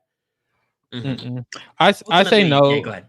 I say no because when Tucker leaves the game more strongly solidifies with the collective pathway, and I think that's worse for her. The longer Tucker's in the game, if it's he won a veto, if it's he won an HOH, it gives her more time to surpass this collective, and then maybe the collective can break up. But either way, she's gonna lose. Not she's gonna lose, but I don't think she's gonna have a strong game either way. Yeah, I mean, I'm of 2 minds about it. I think Tucker leaves, she can go back to playing her old game, which I think is a lot better. But if Tucker stays, it's a physical asset who's going to have her back. He's erratic, but he's not going to turn around and target Rubina. But the danger is they're going to target Tucker, and Tucker has a veto and an AI arena to save himself, and that could very easily fall on someone like Rubina. Because outside of the collective, there's not any good players. Rubina's the best player outside the collective, is that right? Basically, yeah. Which honestly is crazy to say. But I can see it falling on her really quickly. I'm going to give her a 4.5 because I still think she's not in immediate danger. I've seen flashes of good gameplay, and this Tucker issue might resolve itself. Yeah, I'm a little lower. I'm going to give her a 3. 3? I'm gagging. And I'm not, and that's why she's so low. Somebody, Des asked, who's winning the down bad Olympics? Is it Rubina, Kimo, or Cam? I think Chelsie in there. Or I think it is Cam, but Rubina is giving him a run for his money, child. She's trying. I do agree. I agree with the good aspects of her game, but I feel like she's the type of player who she was trying to learn, and I think that's gotten stagnant. And I feel like she's the type of player that unless she's in a good position, she probably won't go far. And I feel like the position she's now in, and she's kind of advocating putting herself in by being so up to Tucker, is very bad for her game. And it kind of just makes me feel like she just will eventually go home on the pecking order. I feel like with her, there's time though. If the collective breaks up, if there's a shift, if there's a flip or something, and she's still around, that's when I'll reconsider. But as of now, yeah, because she still has good connections, I guess, within that group, even though she's not in it, but there's only so much they can do to keep her safe when a lot of the other people start going home. If there is no Makensy, Leah, or Kenney to target, Rubina's right there. Yeah, she was going to be nommed this week. T-Core had to tell Cedric, I don't prefer you to nominate me. And then Cedric was like, okay, I'll to appease people in the collective, I'll not nominate her. If T-Core didn't say that, Rubina could have easily been the nom. He was so panicky about it. And it's like, you was finna be nom this week, girl. But yeah, we move. By the way, you switched our scores on the thing. Oh, okay. I did. Next is Tucker. Cory, how do you feel about Tucker? He's a funny one. Oh, I really want to give him a 0. Like, I really want to. Okay, let's do that. But, well, here's the thing. Out of respect to Jag Baines, out of respect to competition ability, he might win out from the final 14. So, especially with the AI arena, I on principle, I can't give him a 0. I'm on the record. I think he might be the worst player in Big Brother history, barring like Willie Hansen them. Boom. I'm gonna give him a 1.5 because he could win and he could win everything. That's the only benefit I'll give him. He's destroyed his own game. I think he has as little win equity as anyone except for Angela and Kenney. And that's why I really need him to get his comeuppance. I need Rubina to be the America's vote nom, and I need him to lose the AI arena and be next to Rubina on the block and go home. So he knows that he is a dummy that did some dumb ass shit. I don't want him to feel justified. I want him to lose the AI arena because he should realize what he did was so stupid. You can't win every competition. You can't just do whatever you want. You have to play with other people. So for me, it's a 1. I didn't like shit he did this week. He could potentially go home because of everything he did this week. And I just don't like him. So it's a 1. Yeah, for me, it's a 0.5. I feel like you love a he 0.5. he went from last week we gave him a 5. He went from a pretty decent position. So many people liked him. People actually liked him. Rubina and Kimo damn near would have threw their games away. Kimo was giving him information. A lot of the boys were wanting to work with him. Quinn was trying to pull him into the Visionaries. He could have been in the New Majority Alliance. He not only did he play badly, he played badly when he could have been Gucci. He could have been damn near the winner because if he makes it to the end with the Visionaries, who win in the comps, depending on what they are. So it's like he could have won the game with the initial path that this game could have went on based on last week. And now this week, you could go home this week. It's a 0.5, and the 0.5 is because he could win the AI arena. Hopefully he doesn't. Next, Joseph, my boo. Oh my god, I love Joseph so much. I'm not Cedric. Cedric is my boo, like actual boo. Like I'm in love with Cedric. Like I will be his man. Joseph is my boo, like my big brother boo. Like you're my big brother. And in reality, neither one of these are yours. And in reality, I'm single. So let's not talk about reality. I'm in my safe space on my podcast. Joseph is still my winner pick, y'all. I've been saying it since I'm seeing it now. He's still my winner pick, and even more so this week. The quotations issue is still the fact that the Pentagon exists, but now he knows the Pentagon exists. Now, instead of it being, could we bring in Joseph or maybe just Rubina or maybe just now it has to be we bring in Joseph. He is the only other person in the collective. Whenever T-Core, Kimo, and Quinn get down to that wire, they have no choice but to bring in Joseph. And on the flip side, with the other members of the Pentagon, they're probably going to be like, Quinn, T-Core, and Kimo are closer. We need to target them. They're not going to be worried about Joseph. So I really feel like the path that this season is going on is Joseph is going to be in the middle between Quinn, T-Core, and Kimo and the other members of the Pentagon if it shapes up that way. And I feel like that's an amazing position to be in. Even though he's not in this quotations core, he's going to be in a great position within the collective structure. And that's what looks like he willed to be in existence. Also, he made this shit happen. Yeah. Really, really love all that. He has damn near all the information of the game now. And he does really good things with information. I hate when Quinn would figure something out and then immediately try to act on it. Joseph got told about the Pentagon and he was like, okay, boom. He got told about Quinn's Bower. He was like, okay, boom. He just notes these things and just saves them. I really like that. Love his position. Damn. Feeling really good. And I think he's doing a lot of good active things, reassuring Cedric, reassuring Quinn. So I'm going to give him a 7.5, actually. Oh, girl. Yeah. You're jumping out the window already? Yeah, I'm not as high on Joseph. Joseph's my winner pick as well. You did it for me. I think this week has been great for him. Sorry, he's made a lot of forward progress. I think everything blowing up around him is great. I love when you get a player who knows the game, who has accurate information. when you know Jag is in 7 Deadly Sins, you know what not to say to him. I think he's in that position now where he knows to talk highly of the people in the Pentagon to the Pentagon. I hope what he doesn't do is like immediately try to form another side to attack the Pentagon. Like, hopefully he can play it a little bit more, controlled. Yep. I think here's my problem with Joseph. I don't see any direct path towards the end. Like, who's Joseph's closest ally right now? There's Is no it answer. Quinn?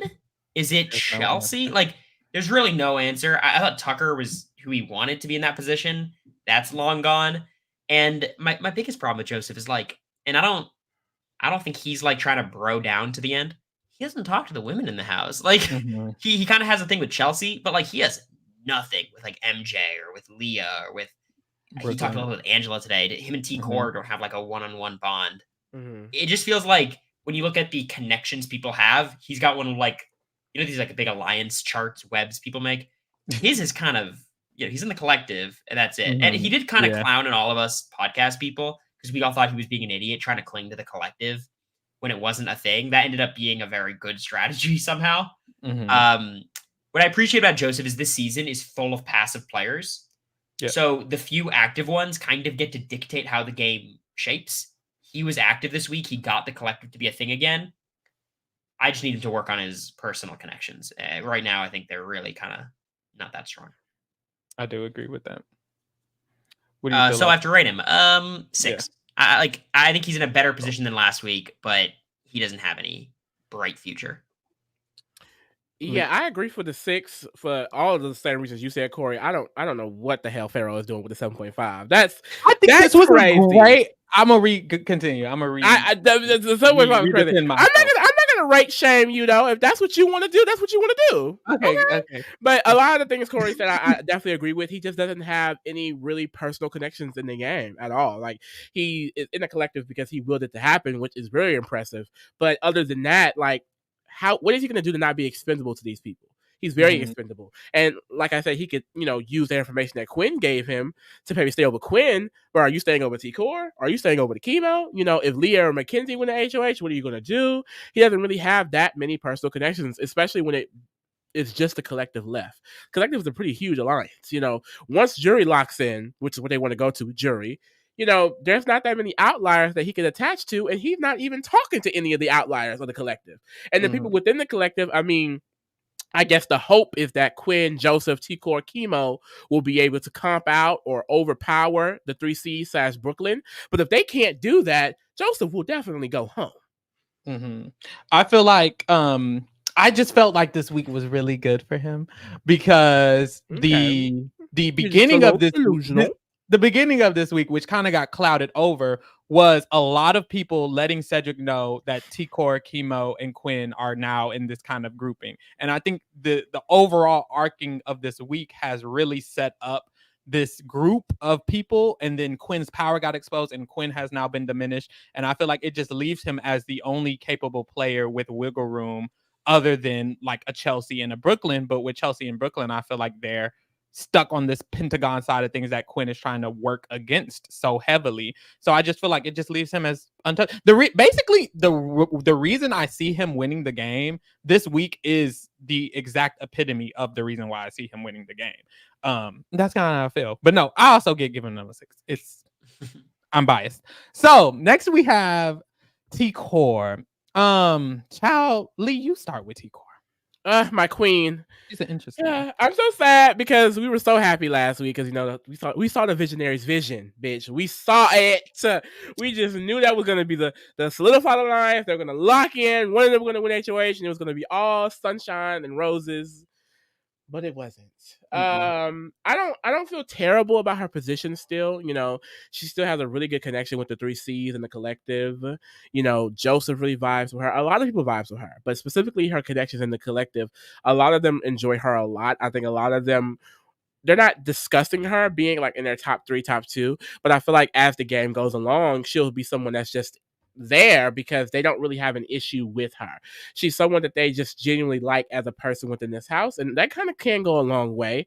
And then, of course, I still like her activeness as a player. She is someone that can be underestimated easily, and if she were to just go a day without speaking to people, she could easily be out of a lot of these conversations that she's actively in. I just, of course, she didn't know about the power, and it did get exposed this week. That was my biggest issue, her not knowing that information, even though two of her closest allies had that information. But now that it has been exposed, it does kind of put her more just an open dialogue with the two of them, So I'm hoping that they're able to kind of expand on that and become even closer. Like right now, I understand that she doesn't want to maybe fully vibe with Kimo necessarily or Quinn because of this, but I do hope they can get over it because that can be a strong trio if they really, really lock in. I just think that she has a lot of options to play. And then other than Joseph, like we just spoke about, like I said, I don't think that she's going to be in a position where if it just becomes the collective and a few other people, that she'll be seen as expendable. I think that she'll be seen as someone that people actually need. It's just the issue with the whole visionary thing is not working out is that she's no longer in the majority, like the majority alliance running the game. Like she's not in that pantheon of players that's kind of at the head. She goes back to being the secondary player, and the type of player that she is, my fear is that she won't be able to get in that position again. Like I feel like maybe the window of opportunity may have been missed. But this is a long show. She doesn't have to be. She doesn't even have to win being in that type of gameplay. She can play like this and still win. I can still see a winning path for her. So for me, I'm gonna bring it down, but just to a 6.5. Okay. Cory, how you feel? I really like T-Core, fellow speech and debate person. I think T-Core is great. There's a lot of chaos this week, and she's not a very chaotic person or a player, and I think that benefits her. She's able to just maintain her position while everyone else, look at the ratings. Joseph's the only person who's gone up at this point. I think there's going to be most people after T-Core are going to go down as well. So just by maintaining and just doing T-Core's thing, I think she's bettered her position relative to the rest of the house. The collective gaining more power is not good for her, but she is in the collective, so it's not a disaster. One of my big piece of advice for T-Core, which it sounds a little bit silly, is I need her to forgive Kimo. And I understand her being mad at Kimo. She deserves to be mad at Kimo. That doesn't do you any good. You need Kimo to feel good and be locked into a final two with you. And keep it in the back of your mind that he kind of fucked you a little bit. But you don't got to hold a grudge. Ultimately, that's one of your biggest assets in the game. You should use that. I think Chelsea's another really important connection for T-Core, that when this whole thing breaks down, I think this women's group could actually actualize a little bit when you have to get rid of people like Cam and Cedric and Joseph if he's still there, right? I'm not really high on T-Core's path to the end right now, but she's in as good of a spot as anyone except one or two people. I think 6.5 is fair.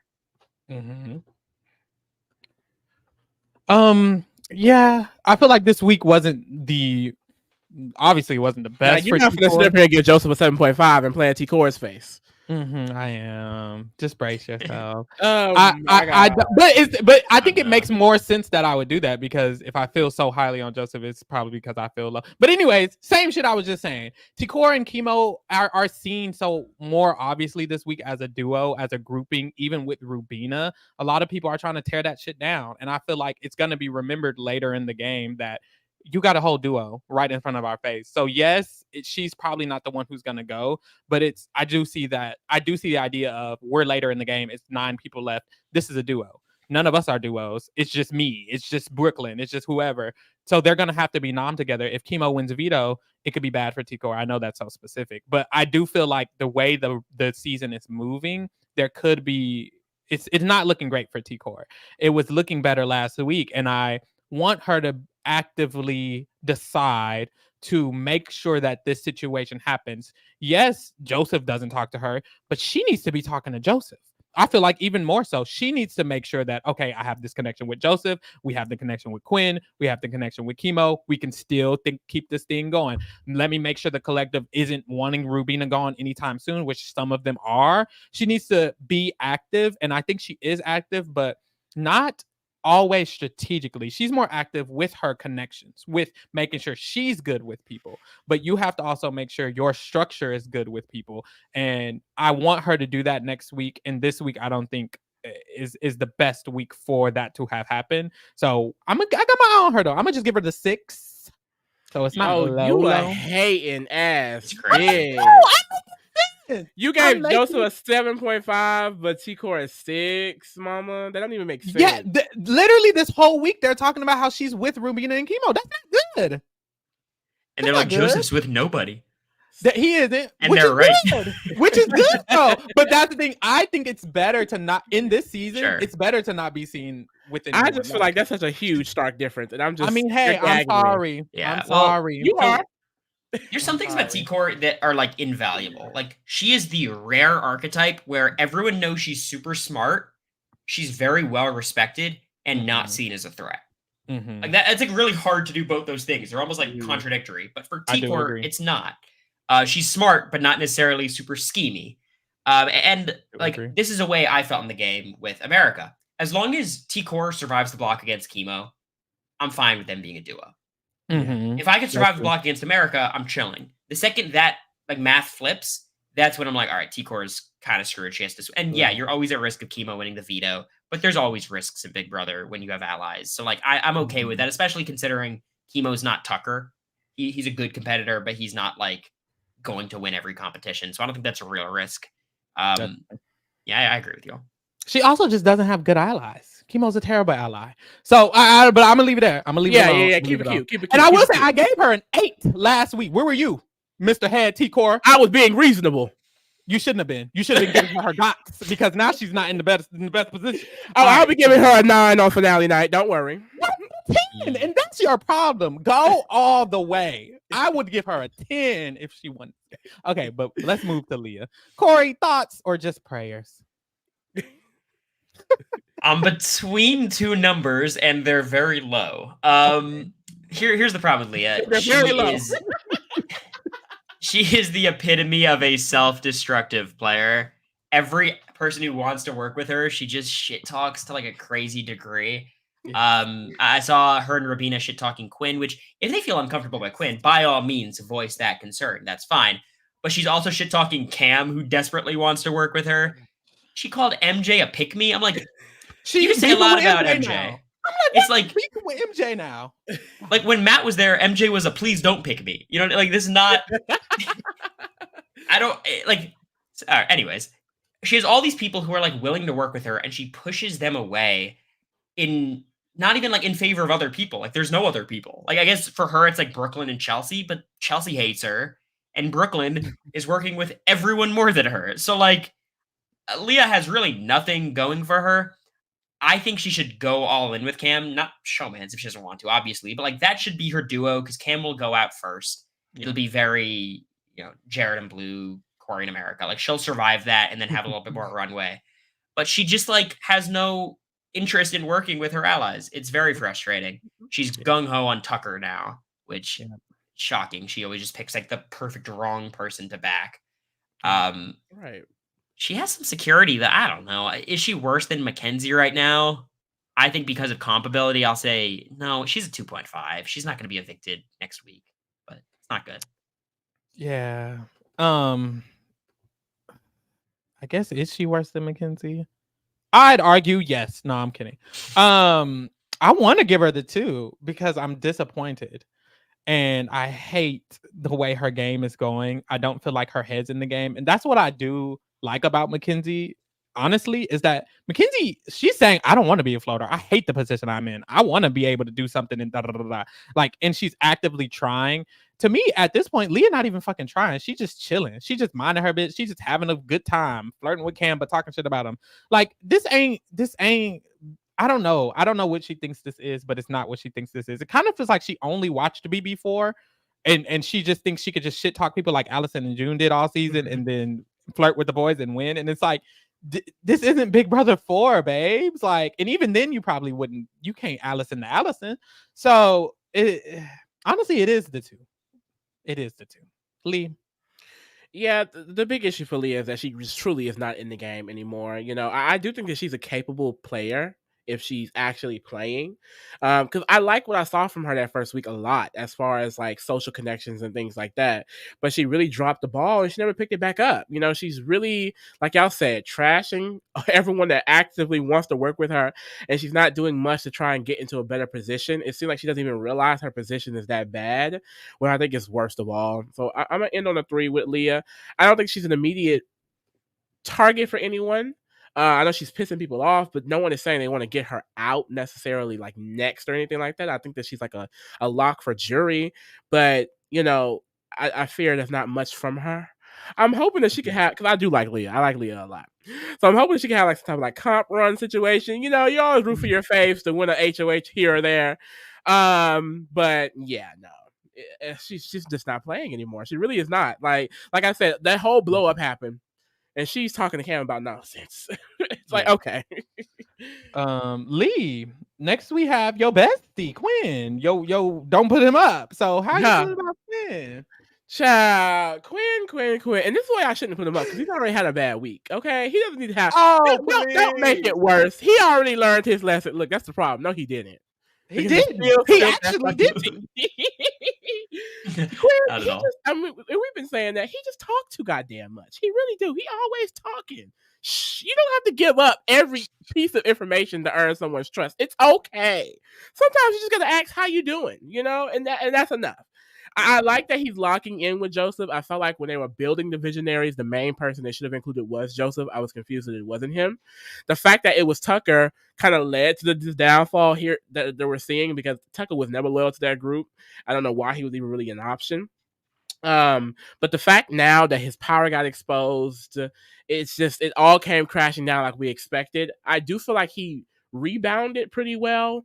Like I see what you guys are saying. I think there's a possibility he may be targeted after next week, but I also think it's really impressive that, you know, even their personal conversations when talking about Quinn, they're not saying anything necessarily too negative about targeting him or not wanting to work with him.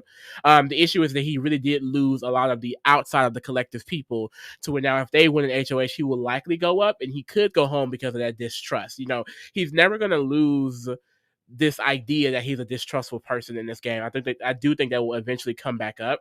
But like I said, I like that he was able to rebound in the way that he did, and I do feel like as long as the HOHs don't go a weird way, as someone like in the outside of the collective win, I think he will be good for the next few weeks. It's just that, like I said, that's always going to come back, that he hid this power and that this whole blow up happened, especially if he gets nominated. If America nominates him, I do feel like they will keep that in the back of their head, and he'll just eventually get targeted. Because this week went so bad, like he's losing allies, and Leah's trashing him now. You know, I'm gonna go. I think I'm gonna go with the 4. Yeah. Like you said, Quinn just has a taint on him now. He's like really tainted with a big red X on his back, or like it's just like, oh, you have the what's the thing on SpongeBob where you have the he's sick. He like has a sickness, and everyone's gonna know it, and so they're always gonna keep a distance with him within the game. I feel like eventually it's just gonna come back to him. It's kind of just like, yeah, we'll work with him, but he has to go. And I feel like that's going to be in the back of a lot of people's minds. He's going to be a threat to a lot of people. He was already clearly smart, and I feel like all this did was really just remind people, and I think it'll be reminded again later in the season. So long term, I just don't. It's going to be a rocky road for Quinn. I think he handled himself generally well with this week, with what happened, with what he could do. I just feel like the issue is you didn't learn your lesson. You handled it well, but you didn't learn your lesson. You're going to continue to pivot so hardly. You're going to continue to turn on the Pentagon so hardly. What Cedric was, of course, trying to prove to Quinn, and what it honestly is kind of the truth, is that they do have his back. Cedric, even by the end of this week, is like, honestly, I mean, we are cool with Quinn. He can make it to the 5 with Pentagon. He just has to go for it. And it's like, I feel like he's still not learning the issue I had from the beginning, which is that you don't have to turn against the Pentagon right now. It doesn't have to be so dramatic. And I feel like because he's not learning that lesson now, it's probably going to come up very soon. I could see he uses his power, he helps the Pentagon, and the week after he being like, honestly, Kimo, Tico, we got to nom Cedric and Cam.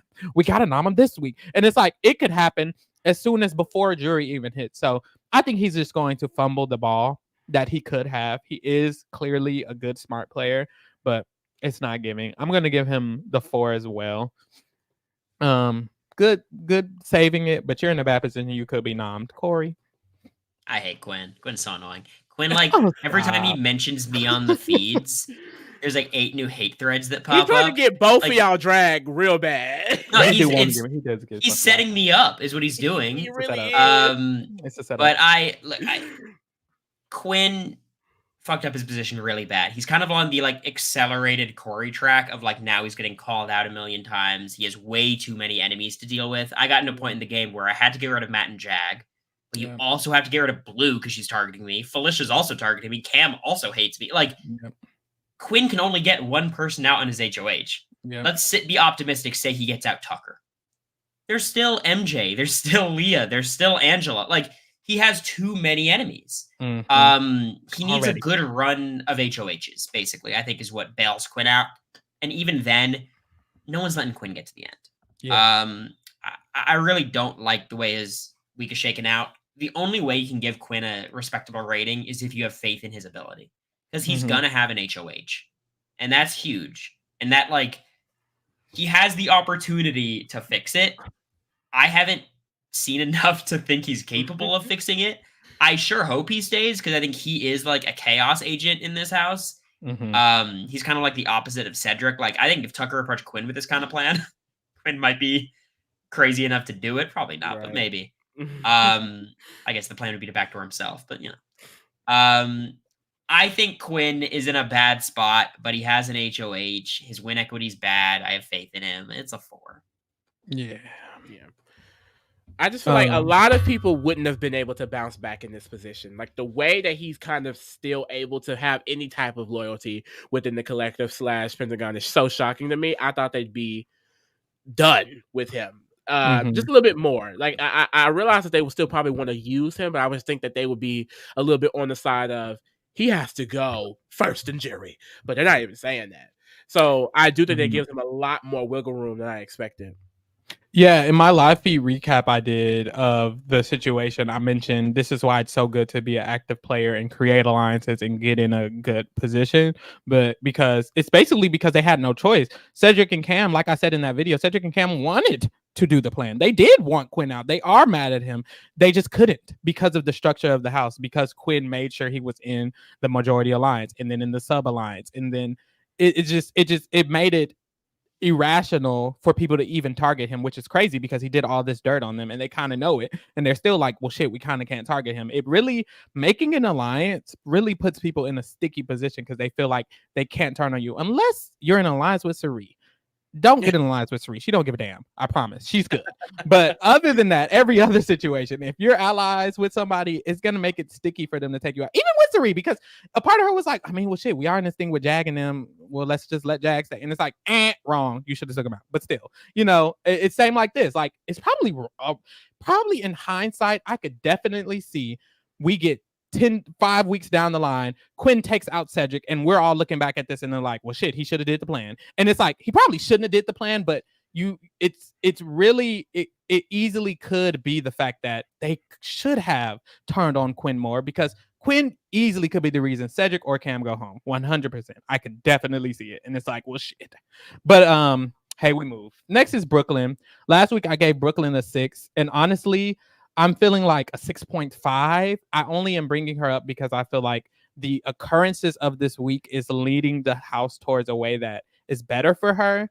But other than that, it's like she isn't necessarily, I feel like, leading the way for a better path for her. I think she's super smart. I think she has this connection with Chelsie, which helps. But when it comes to her having an in-game path, the core is the core. Cedric, Cam, and Chelsie are the core. You're not in that.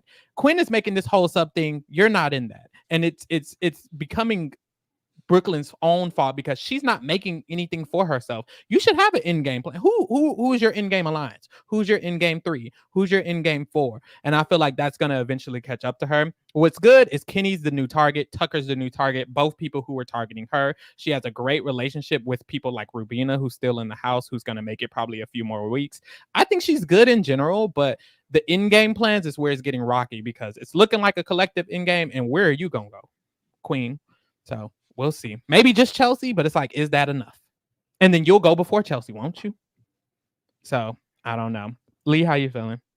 I see what you mean. I think that she still could be really good. Like I can see a path where, like, even if this whole visionaries thing can overtake the Pentagon when it comes to jury, that she'll be one of the ones kind of saved in that, because Quinn has these conversations with Brooklyn. She's also a really good I guess, for lack of better words, floater, in the sense of like keeping her connections across the entire house. Like everyone in the game feels like they're working with her in some way, and I do think that will help her in the end game, because everyone will feel like they can side with Brooklyn. I think that she's going to be someone that a lot of people feel like they can bring in. I also feel like this week she's not necessarily pushing anything like you said, but I think that her position is still really great. Like I don't think anyone's going to be touching her for a while, and all sides of the house really, really enjoy her. Like MJ and Leah are trying to make a new alliance, and they want to include Chelsie and Brooklyn. Tucker wants to make a new alliance to go after Cedric, and they're including Chelsie and Brooklyn. So a lot of people are trying to include Chelsie and specifically Brooklyn in certain things, and where I think Chelsie will end up getting caught up at some point, because I think Chelsie is more of an open threat. You know her threat level.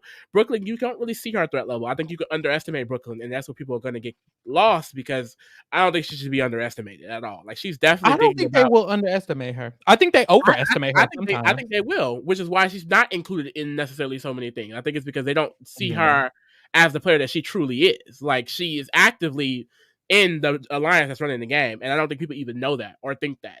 So I do feel like she's going to be someone actively going for that win, especially once we kind of get deeper into the game. Like she's one of the main ones this week pushing the Pentagon has to stay together. The collective has to stay together. That's great for her game. Everyone in the collective and the Pentagon loves her. So I like a lot of the things that she is doing. I agree with you. I want to see more when it comes to like pushing her own agenda, because I know she's mentioned, like, it would suck to see Rubina go, but I'm gonna have to send her home at some point because it's gonna help the collective. Like, I mean, if Rubina's helping you, don't send her home. That's just point blank in the period to me. But I do think she has a lot of options, and I think that she'll be, if she's able to juggle them well, I can see her in the final two. I honestly can. So for me, it's a 7. Period.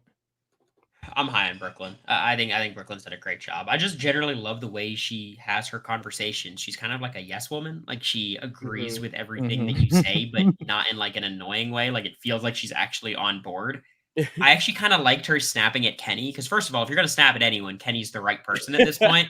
And it showed like a tenacity that I didn't know was there necessarily. Like I think she does kind of have that like killer instinct more than I thought before, because that was my biggest concern with Brooklyn. Is she a little bit too passive? And that passivity was really becoming like dangerous when this visionaries thing was forming and the collective is kind of running away. Like now that this house structure has like re-solidified, all of a sudden, not really due to her own maneuvering, she's back in a great spot. I do think her and Chelsie have the most freedom in terms of they can work with whoever they want at this point. I mean, Brooklyn being labeled as like the head of the women's alliance isn't great, but I don't think it's that bad. Like the only people talking about it are Kenney and Tucker, and they're not super relevant players. I just love the way Brooklyn talks to people. I think she has a ton of connections all throughout the house, and they're really random connections too, which I think is really useful. The question with Brooklyn is going to be, can she make the decisive move when she needs to make it? Can she put a group together and go against the Pentagon? Because it's not like in camera talk she's been anti-Pentagon. And talks about how eventually she needs to go against the 3 Cs. Like, I'm high on Brooklyn. Any criticism I have of hers is me predicting the future, so I don't want to hold that against her. I'm going to go 7.5. Oh, period. Is this going to be your highest score of the night? It'll be close. Next, we have Cedric. Cory, how you feeling about Cedric? He's my favorite person to watch on feeds. He's so fun. Isn't he? Oh. His energy is really fun. I think he handled the situation with so much grace. Like, I would want to be yelling back at Tucker if Tucker was acting that way towards me. Knowing how I was when I was in the house, I probably would have. But I think Cedric dealt with it really well. He was put in a really difficult position, and I think he made maybe not the best out of the situation, but he had a pretty good outcome. Ultimately, Tucker has a really good shot of being evicted this week. Even if Kenney's evicted, it's not a disaster because Quinn has the next HOH where he's going to target Tucker again. So basically, we have 2 shots at him, and that's the main person who's pissed off at Cedric. I think basically everybody else who's like on Tucker's side, I think are gunning for Quinn before Cedric, except Tucker. So I'm not like, the blowback isn't terrifying to me. I actually trust his game acumen a lot more than I thought I would. He seems to have like a pretty level head. He came to the right conclusion, and his only sounding board was Cam, which is not fucking useful. At So all. like he came to the right conclusion. I think he hasn't blown up on anybody. He's kept it pretty even keel. I heard Chelsie and I think Brooklyn talking about wanting to make sure to protect Cedric because he's the one who took the shot for them, which is like usually you don't have that kind of energy on Big Brother. Like making a move does not win you brownie points. But I think Cedric's done overall a good job. He's in a little bit of immediate danger, but it's Big Brother. He won an HOH. I don't want to penalize it. I'm gonna go 6. Nice. I agree with the 6. And I've been pretty hard on Cedric. I gave him the lowest score both these first 2 weeks, but this time I do feel really good about him. I feel like what he did what he had to do with what he had, and I feel like he handled it very well. I love the decision of telling the Pentagon and exposing the plan and then doing all of that. And he came to that, like you said, on his own because Cam wasn't giving him nothing. There was definitely things that would have showed me he was an elite player. Like if he would have told Chelsie about it and tarnished Quinn a little more, if he would have kind of pushed the narrative anti-Quinn before he exposed it and then did the rest of the plan. But honestly, what he did, I feel like was fine. It reminds me of like kind of just we have a lot of winners out there who is like they can just play decently and still win this game. Like honestly, I feel like he's playing better than Casey, but Casey's an example of like average gameplay. She still was able to win the game at the end of the day. I feel like if Cedric wins, I could see that path for him. I just think he's really likable. He has relationships outside of the Pentagon like T-Core. T-Core really, really wants to work with him. She likes him a lot. And I feel like the only issue is he has people outside of the collective who don't love him. Like Makensy and Leah have had all these things. Leah's kind of retracted it, and now she don't even like Makensy. But still, people like Makensy might nom him next to Quinn or something like that. So he's sticky, and he's not also great at making sure. I feel like everything he needs to happen is happening because he didn't want to target Leah. He just put up 3 pawns. There's ickiness, but still a 6. I still think he handled it great. Lee? Yeah, I agree with the 6. I think he had a really good HOH for what he was presented as far as like everyone basically nominating themselves and wanting to go up, begging to go up, child. And then like I said, I really loved how he handled that interaction with Tucker as well, because Tucker was straight up yelling at him. And child, that couldn't have been me. That couldn't be me at all. That would have sent me over the edge. And I think a lot of people would have reacted crazily in that moment as a reaction to what Tucker was acting like. And the fact that Cedric really kept his composure and kept calm, I enjoyed that a lot. I think that it just shows the type of player that he's going to be in this game. And that's really good for Big Brother. Like, he shouldn't sit up there and had a yelling match with him. What was the point? What was the point of yelling with him, Mm-hmm. And he did lose this trust with like Leah, MJ, and Tucker, but I don't think it does much for him. Like, even if they nominate him, he's not gonna go home. I don't see him being a target. I don't see him even being someone in consideration to go home coming up in these next few weeks. My biggest fear is going to be this end game, because he is so much on this loyalty factor. Like, that's the reason why he wanted the Pentagon to re-solidify. That's the reason why he's all about the collective this week. He really is all about sticking with a group. And I just hope that he's able to pivot if it comes to a point where the Pentagon is no longer the one running it. If it does switch to the Visionaries and things like that, where is he going to go? I do feel like he'll have a chance to really stay safe for a minute, maybe win a few comps. We'll see where that goes. But overall this week, I think it was pretty decent for him. So I'm fine with the 6. Also, he did a good job with Tucker stuff. Like he warned Tucker it wasn't going to happen. Like he blindsided him. And then after the big fight, even the people who are pro Tucker, like Rubina, wanted him to apologize to Cedric. So like, again, like I don't want, it's weird because we're criticizing Cedric's position because Tucker is targeting him, but I don't think it's Cedric's actions that are leading to Tucker targeting him. Yeah, like Tucker he did an okay job. Yeah. Next we have Cam. Child, I gave him a 3 last week. I was feeling so distraught. This week, it's so weird because at the beginning of the week when he was pretending to not like Leah, he was playing well. He was getting information. He was bouncing it off of Cedric. They were trying to come up with ideas. He was making me feel better about him again. I was like, oh, this is the Cam we saw week 1. And then very quickly, he went back to just bickering with Leah all day. And I just can't do it. I think he will be targeted after these pawns, or no shade, that's not nice, but these other people in the game are gone, I feel like he will be targeted, and it's like very almost outrightly, and it's like he doesn't have anything he can really do about that. He doesn't have allies who are going to bat for him. Chelsie don't give a damn. Cedric sometimes gets annoyed with it. He doesn't really have people assisting him because Leah is bringing him to his distraction of Leah is bringing him down so much. So I don't have many thoughts. I'm not gagging. I'm going to just I'll give him the 4 because the collective is now a thing. That's all. Cory? I'm not that low on, like, I think it was a good week for Cam overall, which is crazy to say because I think he's proven to me that he's not a good player at all. Mm-hmm. But positionally, it's actually improved a lot. Like, Quinn was going to use his HOH to target Cam last week. And now he's not only in the majority alliance, but he's in the core of the majority alliance. Or he's in, like, there's an 8, he's in the 8, he's in the 5, and he's in the 3 and the 5.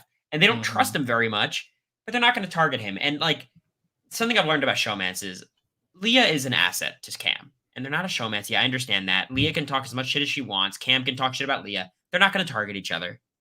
Leah getting further in the game is still good for him at this point. Obviously, he should allocate his conversation time better. But I still think it's like a useful connection that may become important.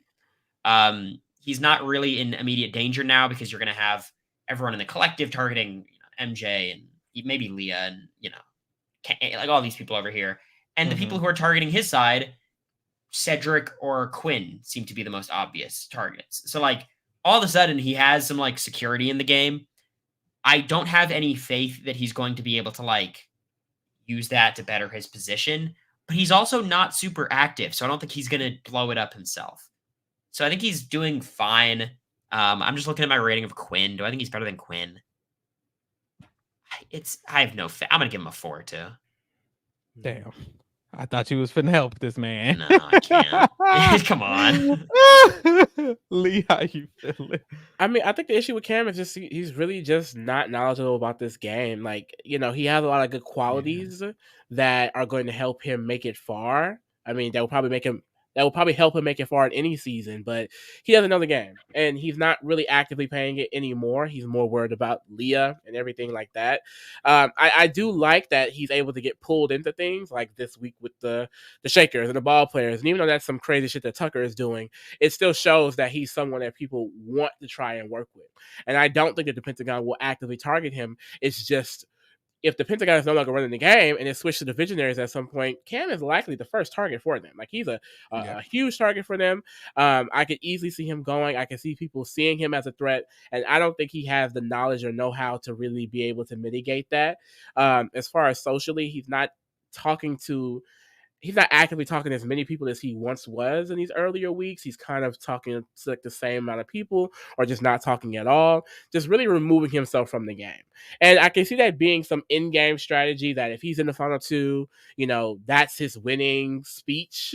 Like, that's the game he played. But I also get the sense that, is he even going to be able to give a speech? Like, is he going to actively be able to give a real speech on why he deserves to win this game? Like, it's just so disappointing because you see someone with all of these great qualities, and they're just sitting there doing nothing. So, and it would suck at this point for him to get all the way to final 2, especially playing the game that he's playing, because it's like, that's not on you, is it? That's kind of what everyone else is doing. So, yeah. I really just don't like it. I want him to lock more in. I agree with the 4, but yeah, I could see him going home soon. And real quick about Cam, why the fuck would you put your nasty ass feet in somebody else's socks? You men out here, specifically men, wash your ass. Please wash your balls. Wash every little part you have of your body. Don't wear other people's socks. Whose socks was he wearing? Rubina's. She's on purpose or accident? On purpose. And then he pulled them out. He said, by the way, whose socks do I have on? And they're those little by the way, camel toe socks. And it's like, who the fuck what do you mean, whose socks do I have on? That's disgusting. And I would have had to slap you across your How did they fit? What? You squeeze your big Cam and Rubina into this girl's random socks out of the dryer and just put them on? And then he was like, oh shit, you want them back? She was like, you good. And then it was a specific sock she got from her specific wherever she was at that worked with her kimono, because they're camel toe socks and you wear them with kimonos, and he's fucking wearing. Why the fuck would you put on camel toe? Well, so here's this reminds me of something, a BB25 exclusive. Okay. During one of my lockdowns, it was during the haunted house competition. It was me, Bowie, Suri, and Jag. Boom. Jag was sleeping because he was so tired of strategizing, I guess. I don't know. And he had my robe that I was wearing all season, and he was using it as a blanket. I'm like, you know what? It's fine. He's probably going to win HOH next. It's chill. He then falls asleep with the robe wrapped around his bare feet over all the sheets. And Suri looked at me and goes, I wouldn't have that. And I know Suri is sick of it. I'd wake Suri him was up. getting the toenails clipped on her bed. I can empathize a lot with Rubina. It's fucked up. Be hygienic, please. Especially because I didn't even know y'all be walking around with y'all bare ass feet in the house. I get it if you're the type of person, I'm gonna wear my socks. I'm not gonna be that dirty. Blah, blah, blah, blah. But y'all walking around with y'all bare feet, wearing people's socks, got people's robes wrapped. I can't. Next is Chelsie. Last but not least, we have Chelsie. Cory, you should start with Chelsie. I think this is a special one. Yeah, so I'm just going to lead off with my rating. I'm going to say 7.5. Okay. I think Chelsie is a very different kind of 7.5 to Brooklyn to me. I think Chelsie has proven herself to be what I call a downstairs player. I think there's upstairs player like a Derek Lavasser who lives in the HOH room, wants to be running everything. I don't think that's Chelsea's game. I did not love Chelsea's HOH reign. I feel like she lost a lot of connections. But now that she's back with the peons, with the masses, I feel like she's doing a lot better. She, like Brooklyn, has connections all across the house. All the women want to work with her. Even she doesn't even have like beef with people like Kenney in the same way that Brooklyn does. So like she has, I think, the best like alliance chart of anybody this season, which is really valuable. The only reason I'm not willing to put her above Brooklyn, she's a more active player, which I think is like, okay, that's a good thing. I think she's much more likely to fuck up her position than Brooklyn.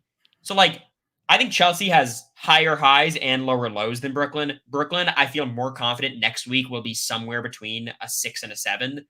Chelsie, she might go up to an 8 or 9, but she could just as easily fall down to 4. She needs to get over this camp thing too. That's pissing me off. But I'm really high on Chelsie. Just don't fuck it up. Lee, how you feeling? Yeah, and I was literally saying, like, after this week, I felt kind of higher on her HOH week because my main negative for her that week was she wasn't really about solidifying anything. But now that the collective and Pentagon are re-solidified on the Cedric's week, it's like, well, she was kind of leading that along. Like she was really doing good at reassuring her allies within those alliances. And like you were saying, Cory, she's really good at working with everyone outside of that group as well. Like I love watching her have conversations with people because I think she's really good at making them feel like she's with them no matter what, or like she's on their side. And I feel like, you know, if something were to shift, she'll be able to pivot well because she already separates herself from Cedric and Cam in the way that she talks strategy with other people. Like she trashes both of them a little bit, or she says certain things that I feel like will make people think, okay, maybe I can pull her over to my side. So I wouldn't be surprised if maybe people like Quinn and T-Core think, okay, well, we can have Quinn to go after Cam. We can have Quinn to go after, we can have Chelsie to go after Cam and to go after Cedric or something like that. And I do feel like she'll be able to be in this position where a lot of people could want her in their end game, but you know, she is also threatening in that way as well. I think people will be able to recognize that threat and she could get caught up. So it really just depends on how she's able to continue juggling her relationships because she has relationships with everyone. So as long as everyone is worried about someone else, which I think is possible, she will be good because no one is necessarily talking about it too much of how good of a position that she's in. But I do think that she's in one of the best positions in this house. And as long as everyone is still worried about each other, I think she'll be good for a while and she'll have time to really set up an end game for herself. I agree. I really don't like this Cam thing. I think she needs to low-key lock more in with Cam because Cam is someone I think could take her all the way to the end and probably wouldn't think twice about it. Same with Cedric. I really think she has a good chance of winning this game. Like I agree with the 7.5. Yeah, I feel so fucking good about Chelsie. I'm gonna give Chelsie the 8, and I do have to make an adjustment. So that means she's gonna flop next week. I do. No, Joseph? Is it Joseph? I do. It is Joseph It better because be. because I need him to be at least 1 point under my mama. So I'm just gonna move him down to a 7, and we're gonna Move keep me that to a 7 for Joseph. You You okay gotta with bring that? it back up. Yeah, look, it's not. If you're not gonna stand 10 toes down, I will for you. Are you okay with this? 100%. Send him up With a there. 7 or a 6.5? We could compromise. If you keep going, I'm gonna give him an 8. Okay, well, then let's do that. I love this because and I'm not gonna lie, y'all. The whole time I was looking at him and T Core score, and I was like, if I bring him down to a 7, he'll be below T Core, and I don't appreciate that because I feel like he's in a better position. But anyways, we're not gonna talk about it. Chelsie is an 8. Her position is absolutely amazing. Because I love the conversation she's having with Brooklyn about Tucker staying. She's basically like, I mean, shit, he ain't coming after me. And I love that. She doesn't give a fuck that Tucker's coming after Cedric. She knows we're going to save Cedric. He might come after Quinn. She's kind of like, I kind of don't care. He's not coming after us. We can kind of use him in that way. Kenney's the one who's coming after us. Kenney has to go.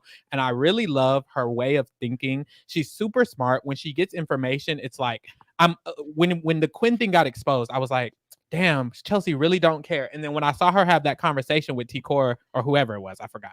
And she was basically like, but Quinn is doing stuff.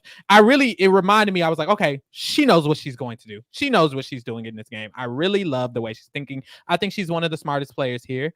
I think she's one of the best players here. I think she's in an amazing position. Makensy and Leah think they have her. Tucker thinks he has her. Rubina really likes her. T-Core and Kimo really like her. I feel like my issue with Brooklyn is my pro with Chelsie. I feel like if we get to the end game, T-Core and Kimo will prioritize Chelsie. And in that situation, I think that's going to be very helpful for her because the end game is looking like a bunch of people who will prioritize her. Cam, Cedric, T-Core. All of these people are going to put Chelsie above these other people like Brooklyn, maybe even Quinn. It's like, well, definitely Quinn for Cedric and Cam. And it's like, it's going to put her as the last remaining good player, no shade. And I feel like she really has a chance of winning this game if she can keep this structure, honestly. Keep this structure. Keep it real cute and tight. Make sure you regain your bonds with Cam. Try to rebuild your bonds with T-Core and Kimo. She needs to find a 3 with T-Core and Kimo, honestly. Lock shit in, and she really has it. She can take it. So it's an 8 for me. Love it. Let me put them in order. For sure.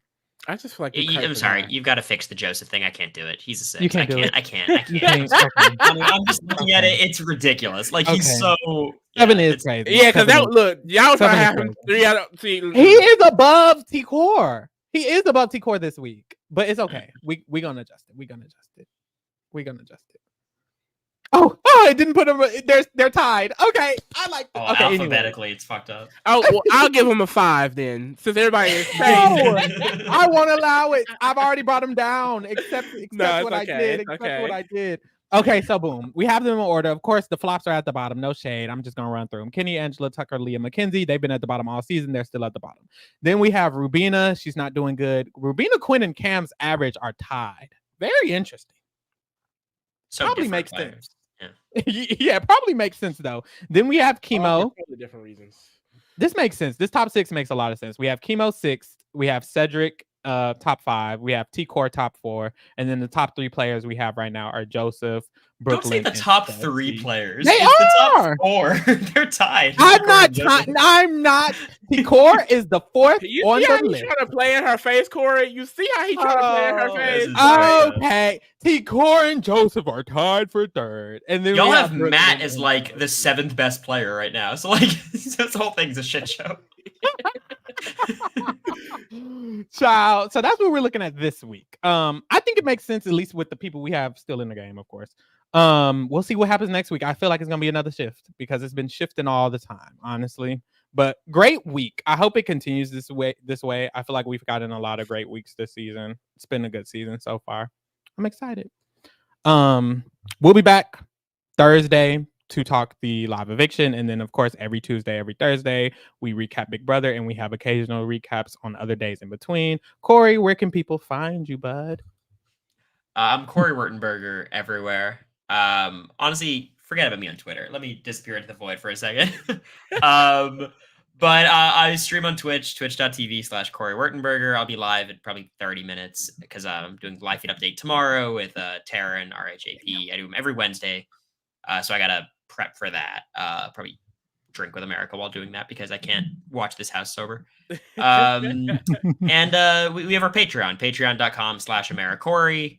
We're starting a Big Brother 7 rewatch. America's never really seen it. So I'm super excited to show her that. Fun. We've got our little podcast. We do Total Drama Island, a lot of goofy stuff, but patreon.com/AmeriCory. Nice. Speak real quick. Since Cory mentioned that he's doing a rewatch of Big Brother 7, make sure you guys get into our BB Rewind series where we go back and rewatch the seasons. We've rewatched Big Brother 3, recapped those. We rewatched BB 2, recapped those. And we got into the live feed updates of those seasons that we were able to find. So definitely get into that series as well. We're going to keep it going after Big Brother 26 is over with Big Brother 4. So I just wanted to plug that real quick. And thank you, everybody, for keeping it real with the kingdom. We're out. Goodbye. Mwah.